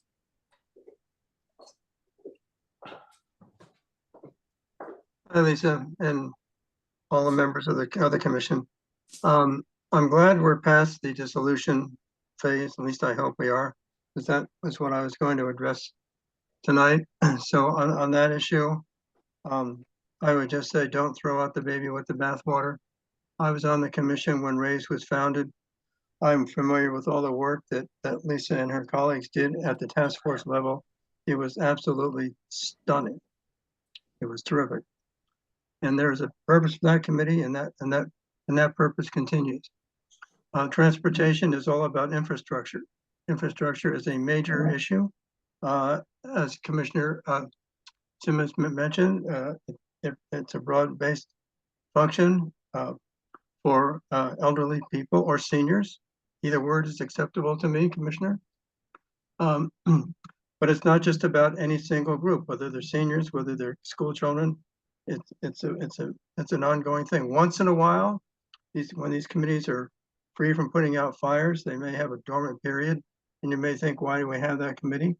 There's a certain amount of expertise that builds up in both of these committees, And if you dissolve them, you'd have to reinvent them 2 years down the road anyway. And by keeping them going, you have a continuum of information and a continuum of perspective. So I would just, as to the internal dynamics of these things, I can't comment. All I can say is that if some of these committees get out of hand with overrepresentation of this group or underrepresentation of that group, that can be addressed, I think, administratively. And I think if you're, and just on a functional basis, maybe it's not necessary for the committees to report at every single meeting, but maybe once a quarter, you have each committee, you give each committee a fair amount of time and say, you know, catch us up with what's going on for the past 10 or 12 weeks. Obviously, if some important matter comes up in between times, you can address it. But maybe, you know, maybe that would be not just a suggestion for administrative work. In terms of transportation, right now I'm looking at something that came out of National Park Service about, you know, reverse lanes on the parkway. Well, that's just rolled in, you know, right now. So there are continuing issues. So I thank every one of the commissioners here for their time. I know what it's like. I know you guys work really hard, and I just admonish you to kind of work together, try to find out some administrative methods you can, and carry on with what you're doing. Thank you. Let me go to committee chairs.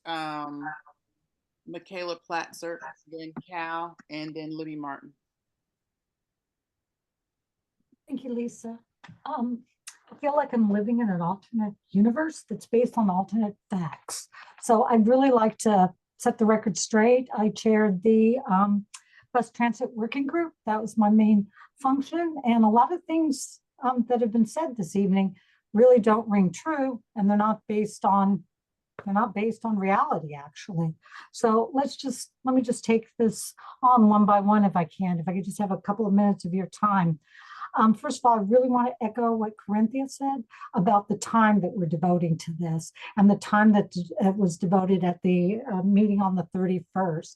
We've spent 2 hours, 2 hours this evening on this, and then I don't know how much time was spent at that other administrative hearing, because I only recently watched that video and I was completely floored by what I saw. But let's say roughly 3 hours that's been spent on this. It'd be great if the ANC spent 3 hours on transportation issues that matter to people. But no, we're spending 3 hours attacking individuals who've done nothing but step up and try to get some work done on the behalf of this community, things they feel very passionate about. Yes, and things that I think are important and things that shouldn't be controversial. Instead, at the meeting on the 31st, Commissioner Greenwald said, I would just like to say that the Transportation Committee should not be a blood sport. Agreed. We agree on that. We are not adversarial, right? Everybody wants buses. Yay. And that Transportation Committee, to me, is scary. If someone asked me to chair it, I wouldn't. There's been so much nastiness and shenanigans going on with that committee. Okay, I don't know what the nastiness are and what the shenanigans are. I ran that committee. Commissioner Greenwell, as far as I know, you've never attended a meeting. Those meetings were out there for people. They were publicized, and they were out there for anyone to participate in. No one's ever excluded anyone from the Transportation Committee.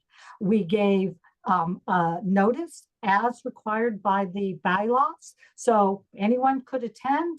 You could click on the link, just like everybody did tonight, and participate in those meetings. There's no need, you know, we didn't exclude anyone. I know that Commissioner Nagy mentioned something at that meeting that she felt that somehow she would be excluded from that meeting.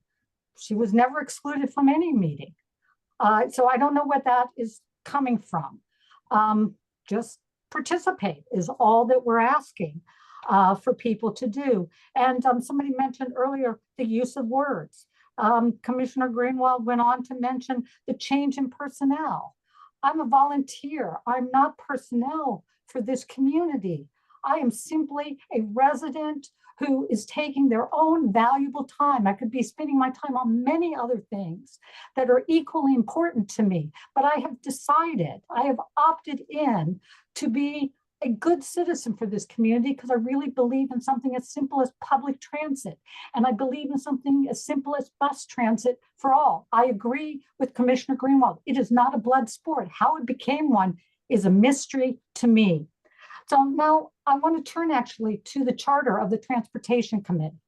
And let's talk about what our tasks have been, because there's been all this back and forth about how we've overstepped our mandate. Number one, develop a systematic and more comprehensive approach for collecting individual ANC 3-4G residents' transportation concerns to inform the ANC for appropriate action. Well, we've been doing that as a committee. And one of the former chairs of the safety committee put out a survey to try to garner and collect information on safety issues. And we publicized those results. All that information was actually transmitted to the ANC. We reported whenever we could. Oh, by the way, I forgot to mention, we've had a commissioner at every single meeting of the Transportation Committee and the Bus Transit Working Group. So this idea that the commissioners were not involved isn't even true. There's one meeting, the last meeting because of this changeover, where I think I don't believe any of the commissioners attended, but it was notified. So any of the commissioners could have come to that meeting and they could have participated. So what happened as a result of Josh's survey? It was Josh Reisling who did the survey, very basic survey. What concerns you? Well, Commissioner Sherman at a meeting basically made fun of the survey. He said, oh, well, you only got 135 results. So he completely dismissed it. Well, it did take time to collect that. Sorry, we didn't get 5,000 results, but we did the best we could and we reported out what we had accomplished. Could we have accomplished more? Perhaps, but that's what we did in the time that we were given and the bandwidth that we had at the time. Could we do better? Sure, and we'd love to work with Commissioner Sherman to figure out ways so we could get more responses to a survey like that, to a survey instrument like that. That's number one. Number two, identify high priority transportation issues within the ANC that need addressing and present to the ANC potential appropriate responses to these issues. Well, in the last go round, we believe one of the major high priority transportation issues was the bus, because we had a better bus plan and we knew we had to respond to that. I don't think that was particularly controversial, and we stepped right up. By the way, the Transportation Committee has only been in place since May 13th, formally. May 13th. It has not even been operating for a year. Yet all of this fuss for a committee that's just, put one foot in front of the other and trying to do the best they can. Instead, we get blowback. So, but our major issue was bus transportation. This idea that was mentioned earlier about WABA taking over the committee, interesting. At one of the very first meetings, and Commissioner Nagy was at that meeting, Commissioner Nash, who chaired the committee, by the way, a commissioner of the ANC, said, and we took a vote and we had a discussion, open discussion about this, that bike lanes would not be taken up by the committee at that point in time. And we all agreed to that. And by the way, unless I was sleeping during all these meetings, I don't think I was, but bike lanes have never been on the agenda of the Transportation Committee. So to try to kill the Transportation Committee because somebody is upset about WABA and some people having connections to WABA is ridiculous, in my opinion. This is my opinion. This might not even be the opinion of the rest of the committee, it's my opinion. Assist ANC 3-4G to be prepared to testify to relevant DC agency public oversight and budget hearings. Again, that's what we've been doing for months now. We sat down, we worked with Commissioner Gore, we worked with Commissioner Nash. They came and testified. I didn't see any of the other commissioners testifying.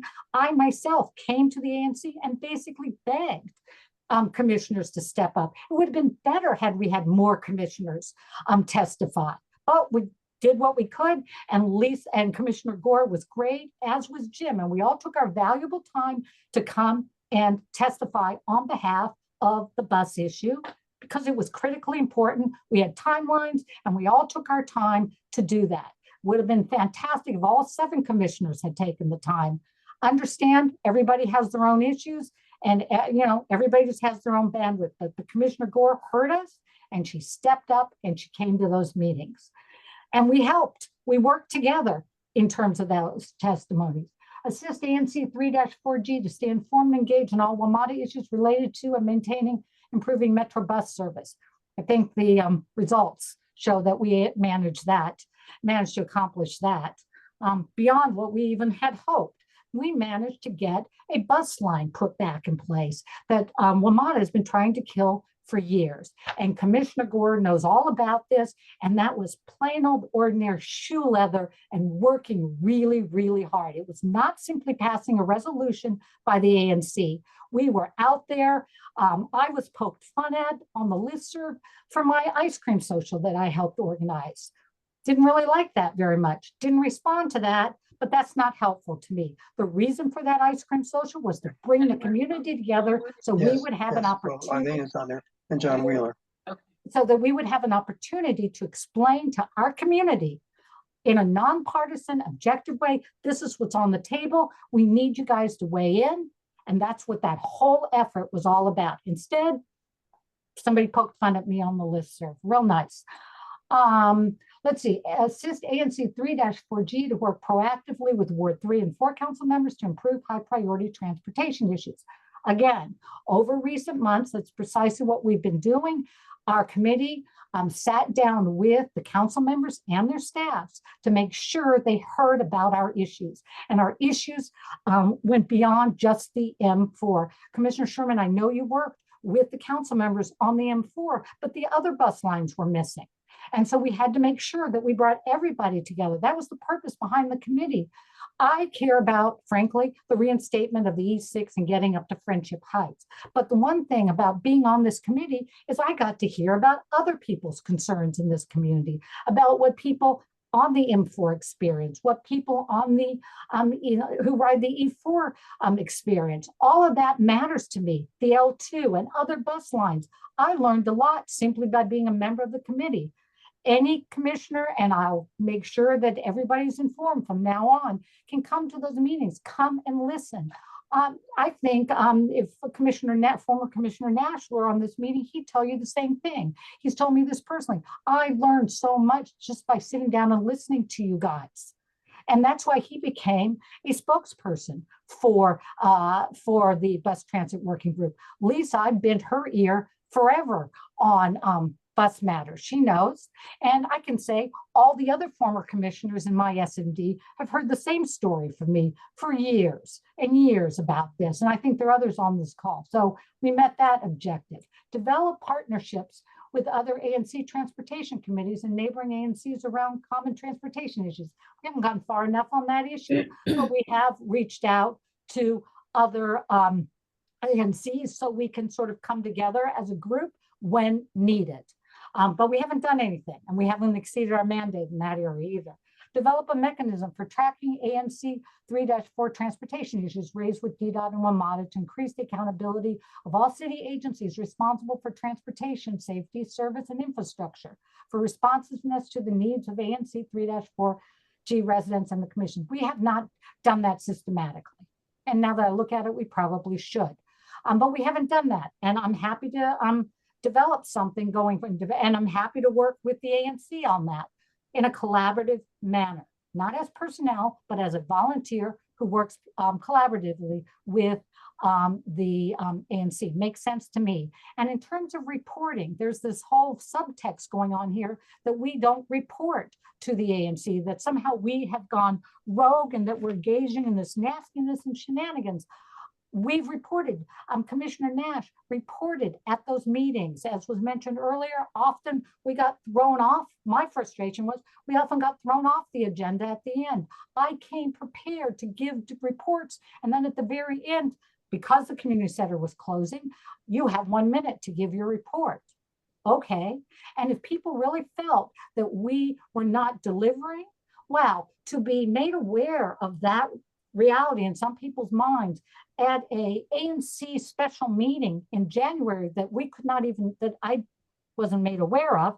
And even if I had made aware of, I could not even have defended us because we didn't have anything, we weren't allowed to speak. Wow.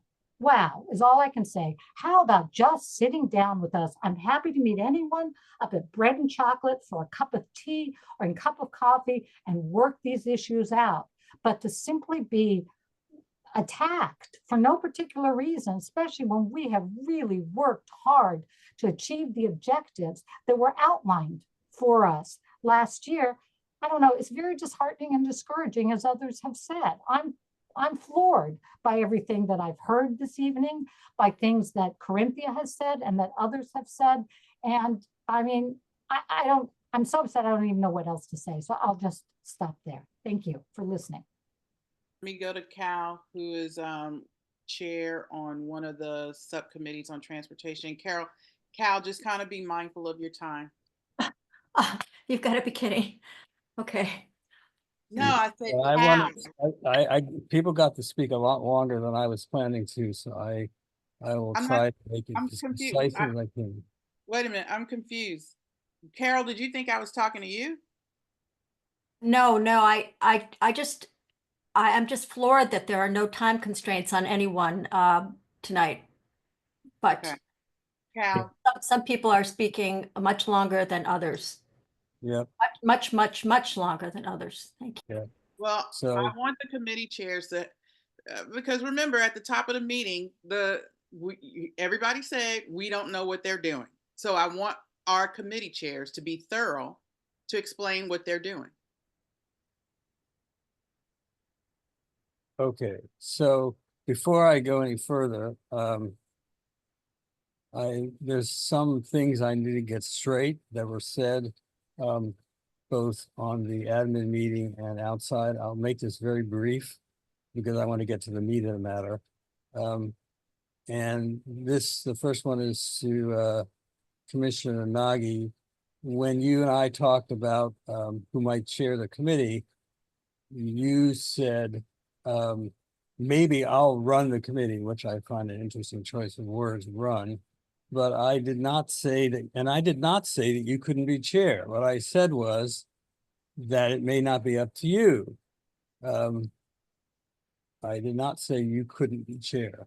I said we were moving towards an idea where now that Jim was stepping down, Mikhail and I would be the co-chairs, and we were already appointed as co-chairs. So Not true. What's not true? That's not what you said to me. Okay, This is blatant fabrication. Okay, please, Cal, move on with your statement. Okay, that's fine. Matter. You guys are going to disagree, and we can't hash it out. Fine to move on. Next thing. And then in an earlier conversation, I said it's too bad that both you and your opponent couldn't both be on the ANC. And you said you were clear that the members of the Transportation Committee would have wanted your opponent to win. I guess I wonder, why would you even want to chair such a committee? But I didn't say that either. So now, the other thing is, and this question is for Carol, this is from the admin meeting. You talked about so much nastiness and shenanigans and a lot of animosity. So what shenanigans, what nastiness, what animosity? And you said all these intrigues going, what intrigues? You sat in on exactly one meeting, which from my point of view is pretty much a civil meeting. Our meetings have been places where calm, respectful conversations happen. So I don't know where this is coming from because you didn't witness anything that I know of. And if you want to respond to that, that's fine. If you don't, I guess that's fine too. Carol, Cal, do you have anything to add regarding transportation? I have stuff regarding both committees. So very quickly. Yeah, but I think we need to have this come out because things were said that malign the committees, and I was maligned as well. And I think this needs to be sorted out in somewhere. I'll also say, Carol, that I wonder why you didn't reach out to find out what these committees do and what their job, as you put it, what their job is. So I'm kind of surprised that you didn't do that. All right, so now away from the one-on-one stuff. So when the committees were formed, each has a very specific mission statement, 1 or 2 sentences. They were drafted by the committee members and approved by the ANC. These can be found on the ANC website. And our mandate comes from these mission statements. I'm going to be jumping around a little bit here. Any resident of the community can chair a committee. And that's what it says in the bylaws. And I would go further, and this viewpoint is shared by at least one commissioner, in that anyone who chairs a committee has to work with the committee to help move their work forward and not to impede or disrupt the work. Who better to do that than those who have worked the hardest for our community? And then in the admin meeting, it was said that we are not co-chairs, that we are self-avowed co-chairs, but we were duly appointed as co-chairs. So it's not true that that committee is operating without a chair. Any member who wanted to be on the transportation committee was told that more of the work gets done outside the committee meetings, and members needed to join one of the working groups. So there were a number of members who, 2 or 3 members who did not really pitch in with the rest of us and make it a team culture. And I think that there was a mistake in letting that go too long before we had those conversations. Goals and objectives, that was another thing that was raised. They refer to our internal goals and objectives in order to do the work of the committee. Who could possibly object to that? That's a standard thing that any group would do.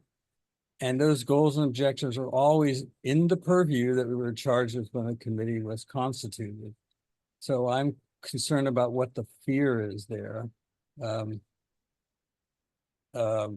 I think there's something underneath all of this that's not come out to light. And that's I would love to get to that. I don't know if we'll get there tonight.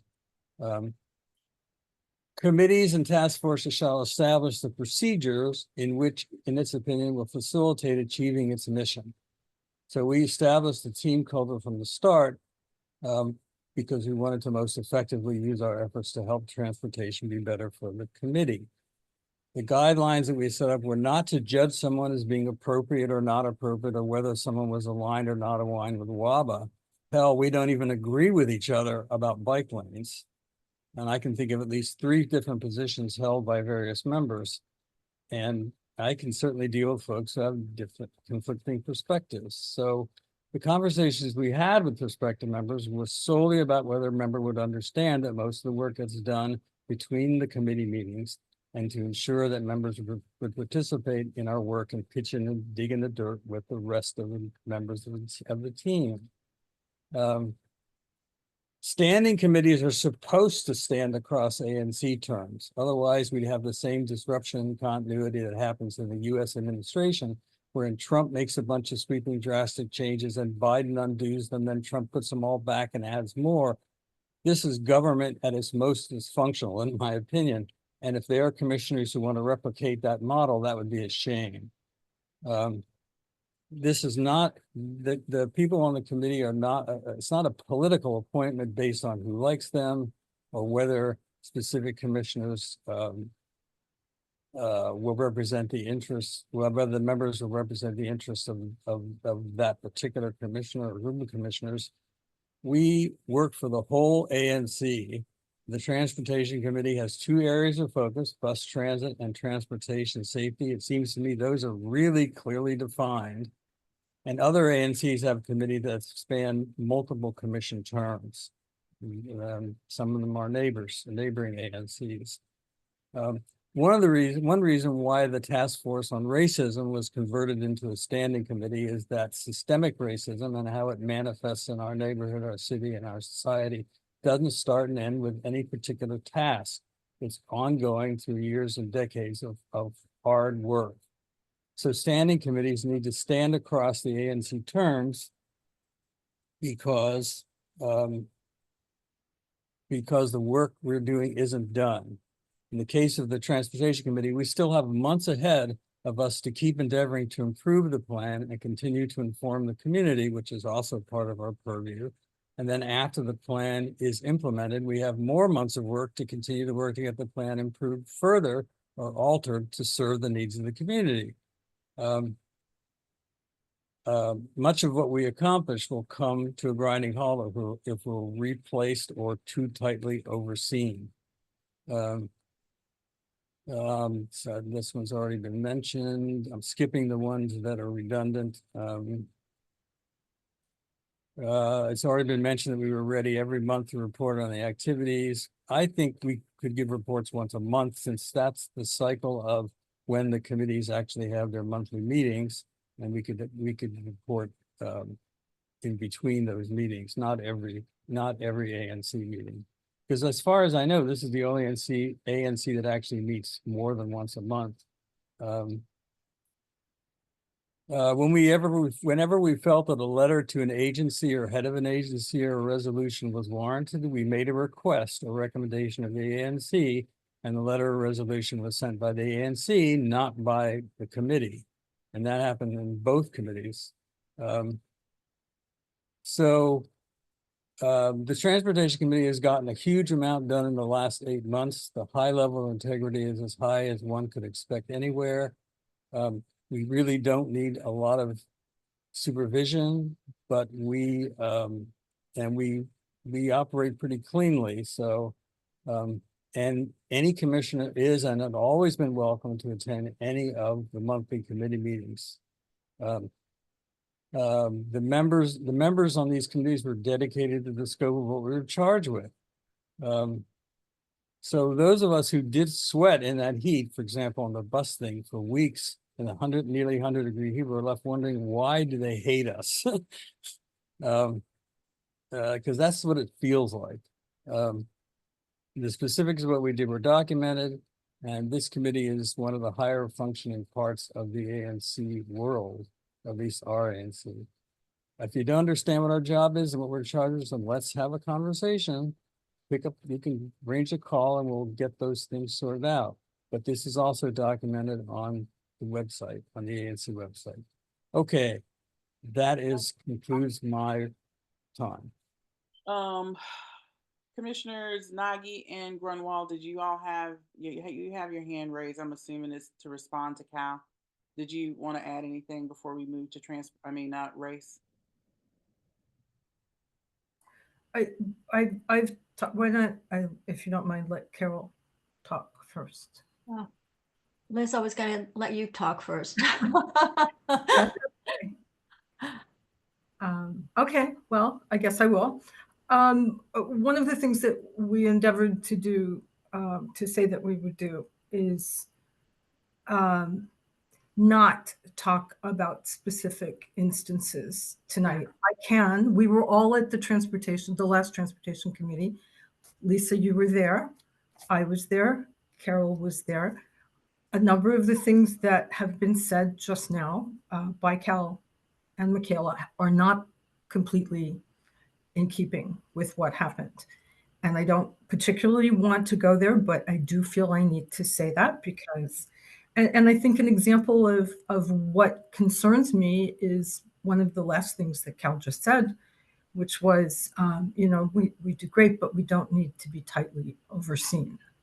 And that is the kind of remark that is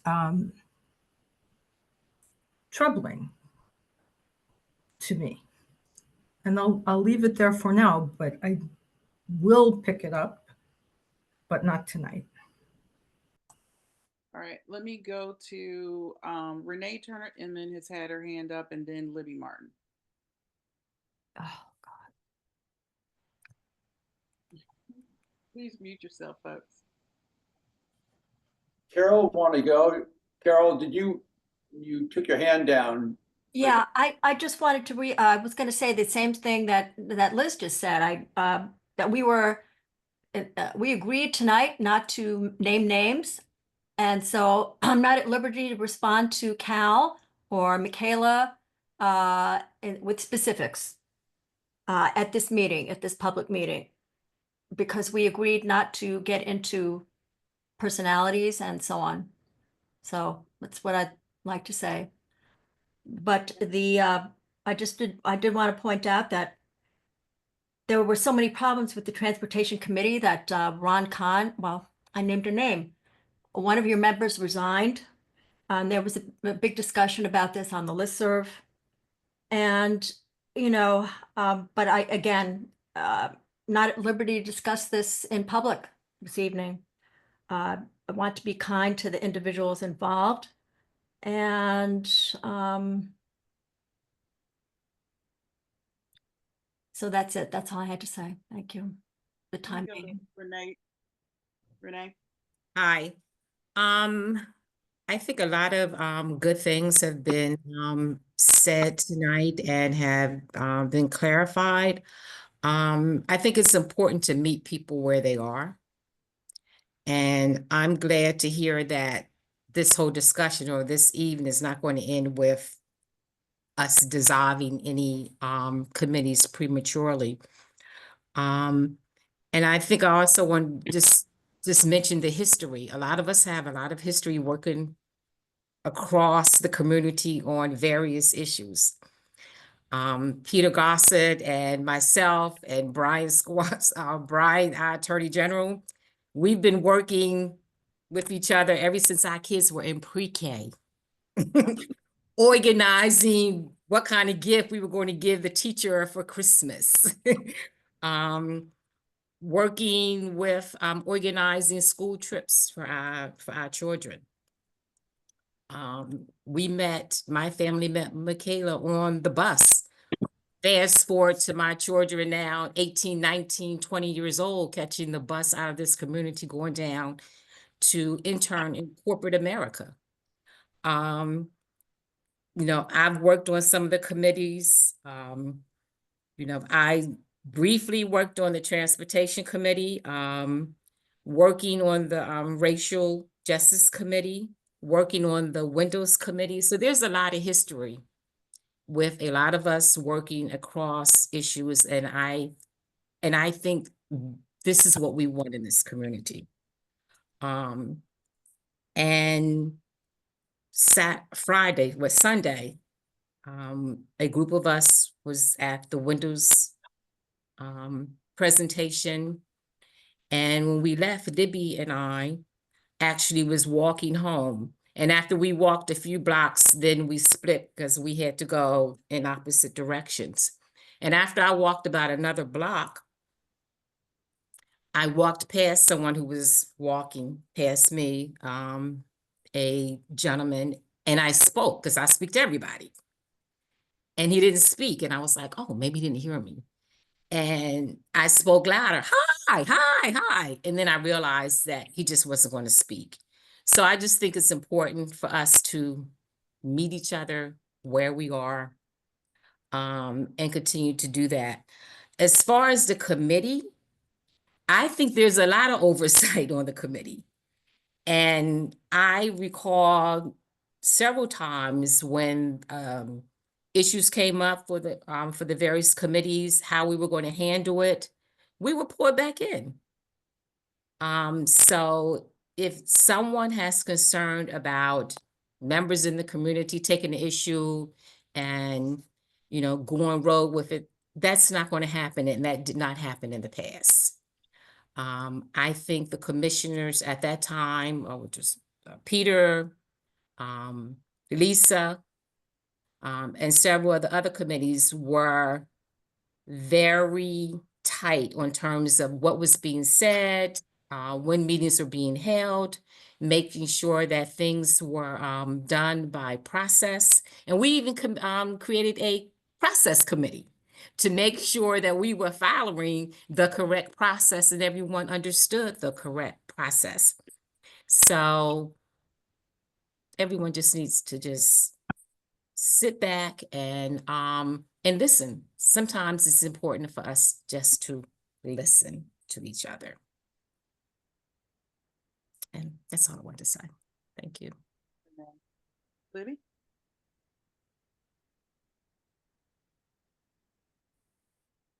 You're on mute. There you go. There you Now, Okay. I want to say first, thank you to our Shannon Wolf Traeger, who jumped on the meeting a while back. I thought that was very interesting to have somebody who'd never attended an ANC meeting.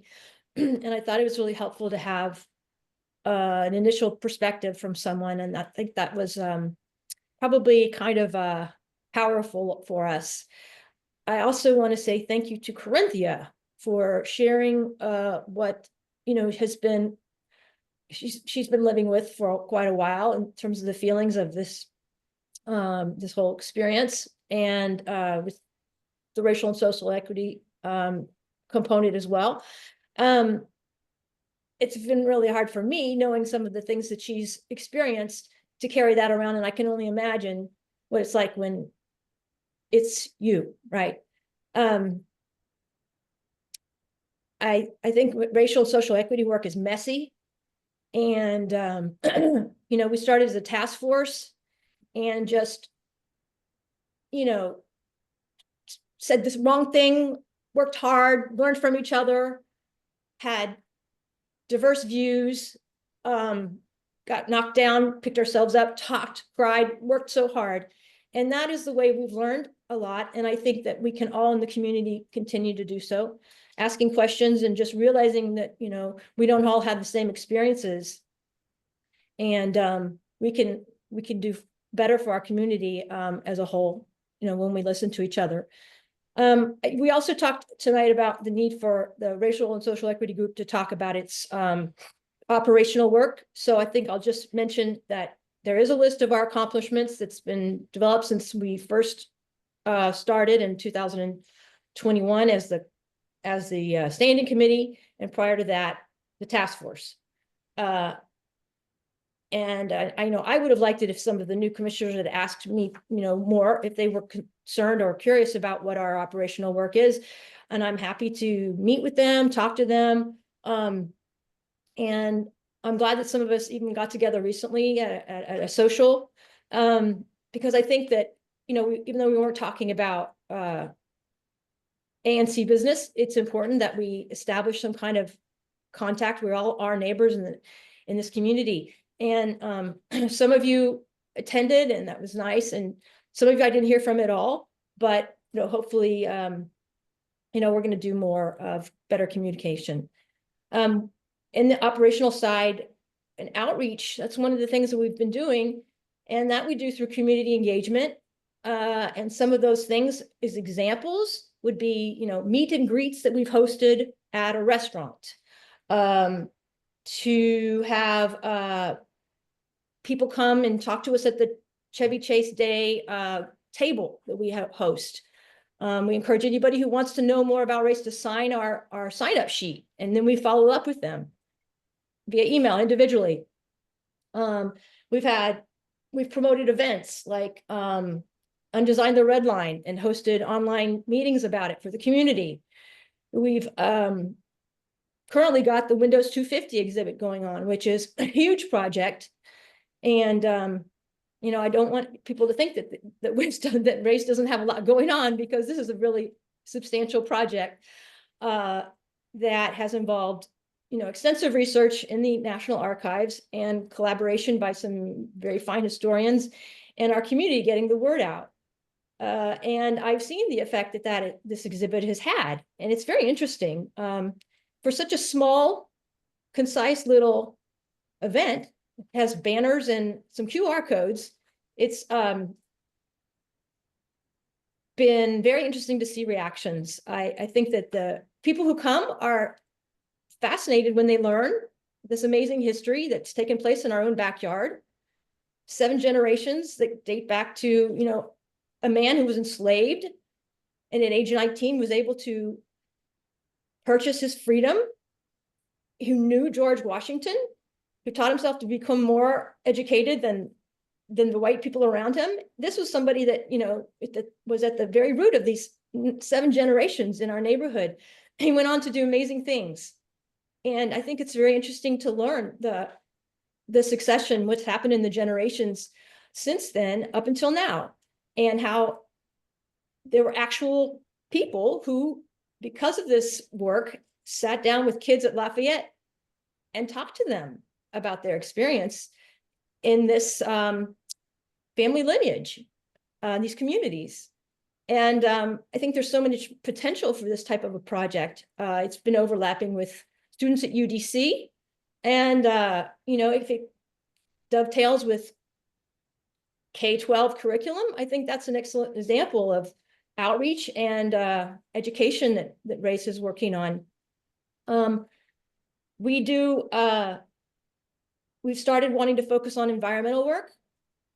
And I believe you know that we did some work to support the ANC 5.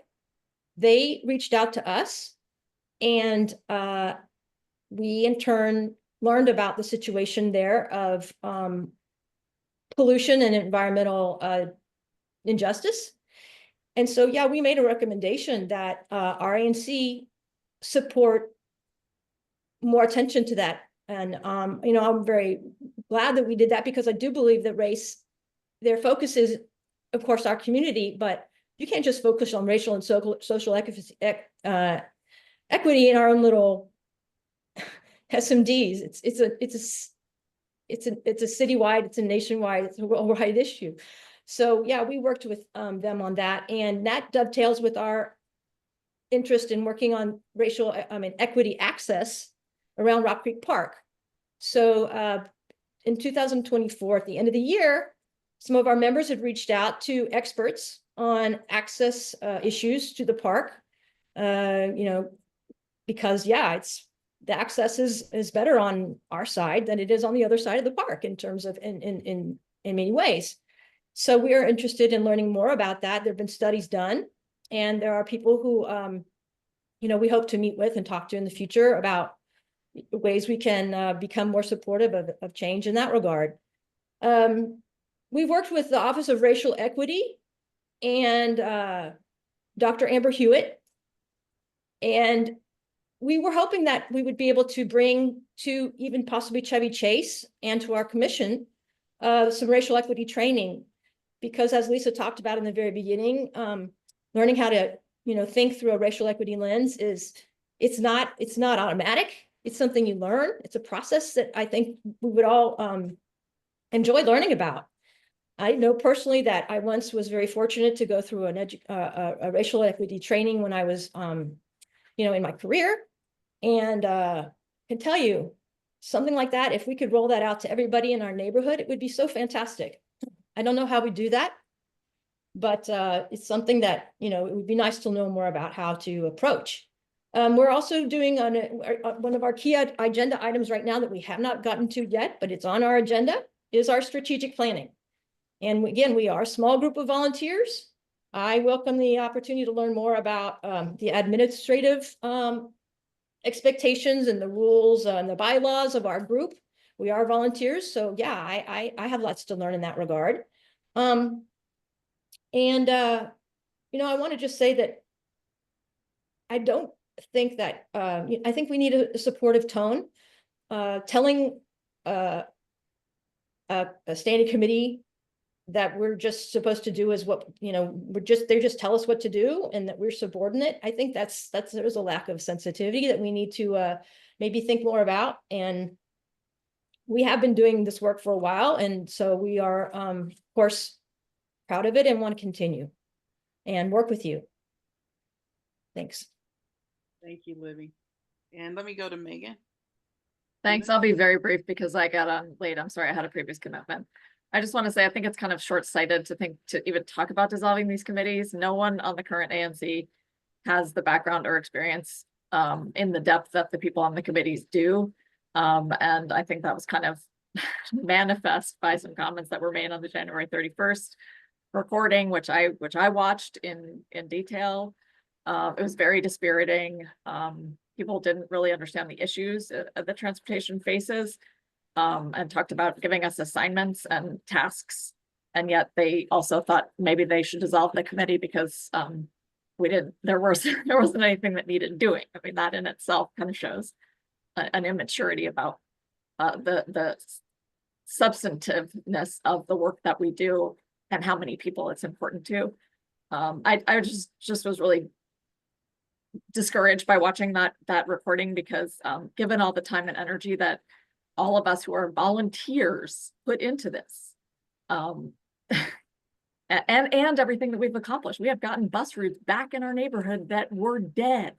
And it doesn't even matter if you use those bus routes. If you're ANC commissioners, you represent people who need public transportation. And my final comment is that like, I'm a professional speechwriter. I work with executives all the time, political people, and every time a new person comes in, they go on a leadership tour, and it's called a listening tour. They just listen to people. They don't try to set new structures. They don't try to tear things down. Really productive leadership is about listening and communication. And the way that last recorded meeting went was very discouraging.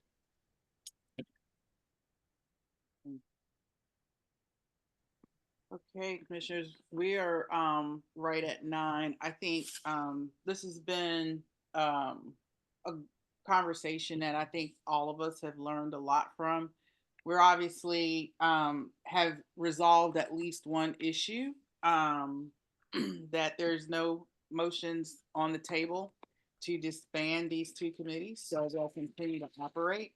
But I do think in terms of going forward, in terms of structure, and I'm willing to hear your comments, I think we need to stick with our rules and procedures that are in place.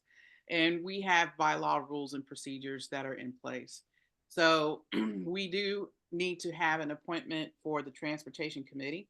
So I will send out an email to all committee members in transportation, as well as obviously the ANC commissioners. What I'm hearing from the ANC commissioners is that, and I think we probably are a little unanimous on this, and I do need to look at the bylaws, but what I think I am hearing is that you guys want a commissioner, at least a commissioner, to co-chair a standing committee. So we can have a broader discussion on that, but I think that's something that we can accomplish and agree to offline. In terms of, I've also heard a concern about the subcommittee co-chair. So Michaela and Cal, and there is an appointment or subcommittee for, I'm sorry, I forget his name, Matt McFarland, on the what working group? Safety working group. So there is that. I think that the group appointing Matt is within bylaw standard. I will double check that. And I think that's something that the ANC has raised as a concern. But again, I think that is something that we can address offline to make sure that you guys are within standards. Some of the things that I've talked to you guys offline, so I've met with every committee chair. I've basically told you all the same thing. Look at those bylaws, make sure you're operating within the bylaws, make sure all meetings are open. And that includes subcommittee meetings. They have to be open. Okay, so Office of ANC might have its own thing, but ANC 34G has historically said that we want the committee meetings open. So that would include also subcommittees. So if you can, make sure those are open to the community, that any agenda items are put out there so that everybody knows. Give the 7-day advance. That was something else that we had talked about with our committees historically, to make sure that community members have an opportunity and the ANC has an opportunity to weigh in. I would ask that you guys send those agendas to the ANC commissioners so that they not only know what's on that agenda, but they also know what you're going to talk about. And then on a more broader perspective, once the co-chairs for Transportation Committee is on board, I would definitely like, and this is up to the ANC, but I think we could start either with the executive committee, meeting with the co-chairs, and maybe a separate broader discussion with the commission, so that the commission is fully aware of what's going on. And then as they plan, they haven't done their planning yet. I mean, some of them said that. They're working, and I think you got a really good overview from Michaela and Cal and Libby, what's going on with those committees. But it seems like you want additional information of not only what they're continuing to do, but what they're planning to do. And I think that should be a conversation with the commission and those committees. That's something we can't do tonight, but we can kind of have, you know, a gentleman's agreement of maybe how we proceed with that. And then that way we can work together as a commission and committees to come out with whatever our goals and objectives are going to be going forward. And that would also include new appointments of committee members. I know most old committee members roll over, but I do think there has been at least one new committee member for race, if I'm not mistaken. I'm not sure about transportation, but if you all could send the executive committee, which would be myself, Commissioner Sherman, I'm sorry, Commissioner Goff, I'm tired, Commissioner Sherman. I had it right the first time. Commissioner Sherman. I know it's like Commissioner Nagy and Commissioner Simmons. The new committee members, and if any old committee members have dropped off. So basically, who do we need to reappoint for this upcoming committee? And do understand new appointments are voted on by the commission. So we do need to do that and make sure the commission understands who is coming onto the committee that has not previously been on there. So we can go through, and I think everyone has really, really said this, we can go through these administrative issues as a commission and really accomplish what we need to accomplish, get the information that you all need to get. But I do think there is a right way that we can do this. And we just need to follow some of the procedures that we already have in bylaws. And, I was hoping we could, do that sooner rather than later, but this is the turn it took. We took the turn, we're dealing with it. And at this point, we need to move forward. And I know, Bruce, I see you on camera. You had wanted to have a discussion about new committees or areas of interest that were probably raised on your survey. I don't know if you want to bring that up now or if that's something that we could discuss as, within the commission itself. Well, it's been an instructive and important evening for people to be heard, and I support that. There are a lot of issues that we thought we might get to tonight, of course, that we didn't. And I won't go into the details now on areas where we might want to explore a new committee. I just simply will reference the bylaws that do say that standing committees are to be about the most important issues to the community. Those are the things that we really want to focus on. So I did do a survey of my constituents. I got a response from about 169. I won't go into all those details now, but yes, there are some areas there.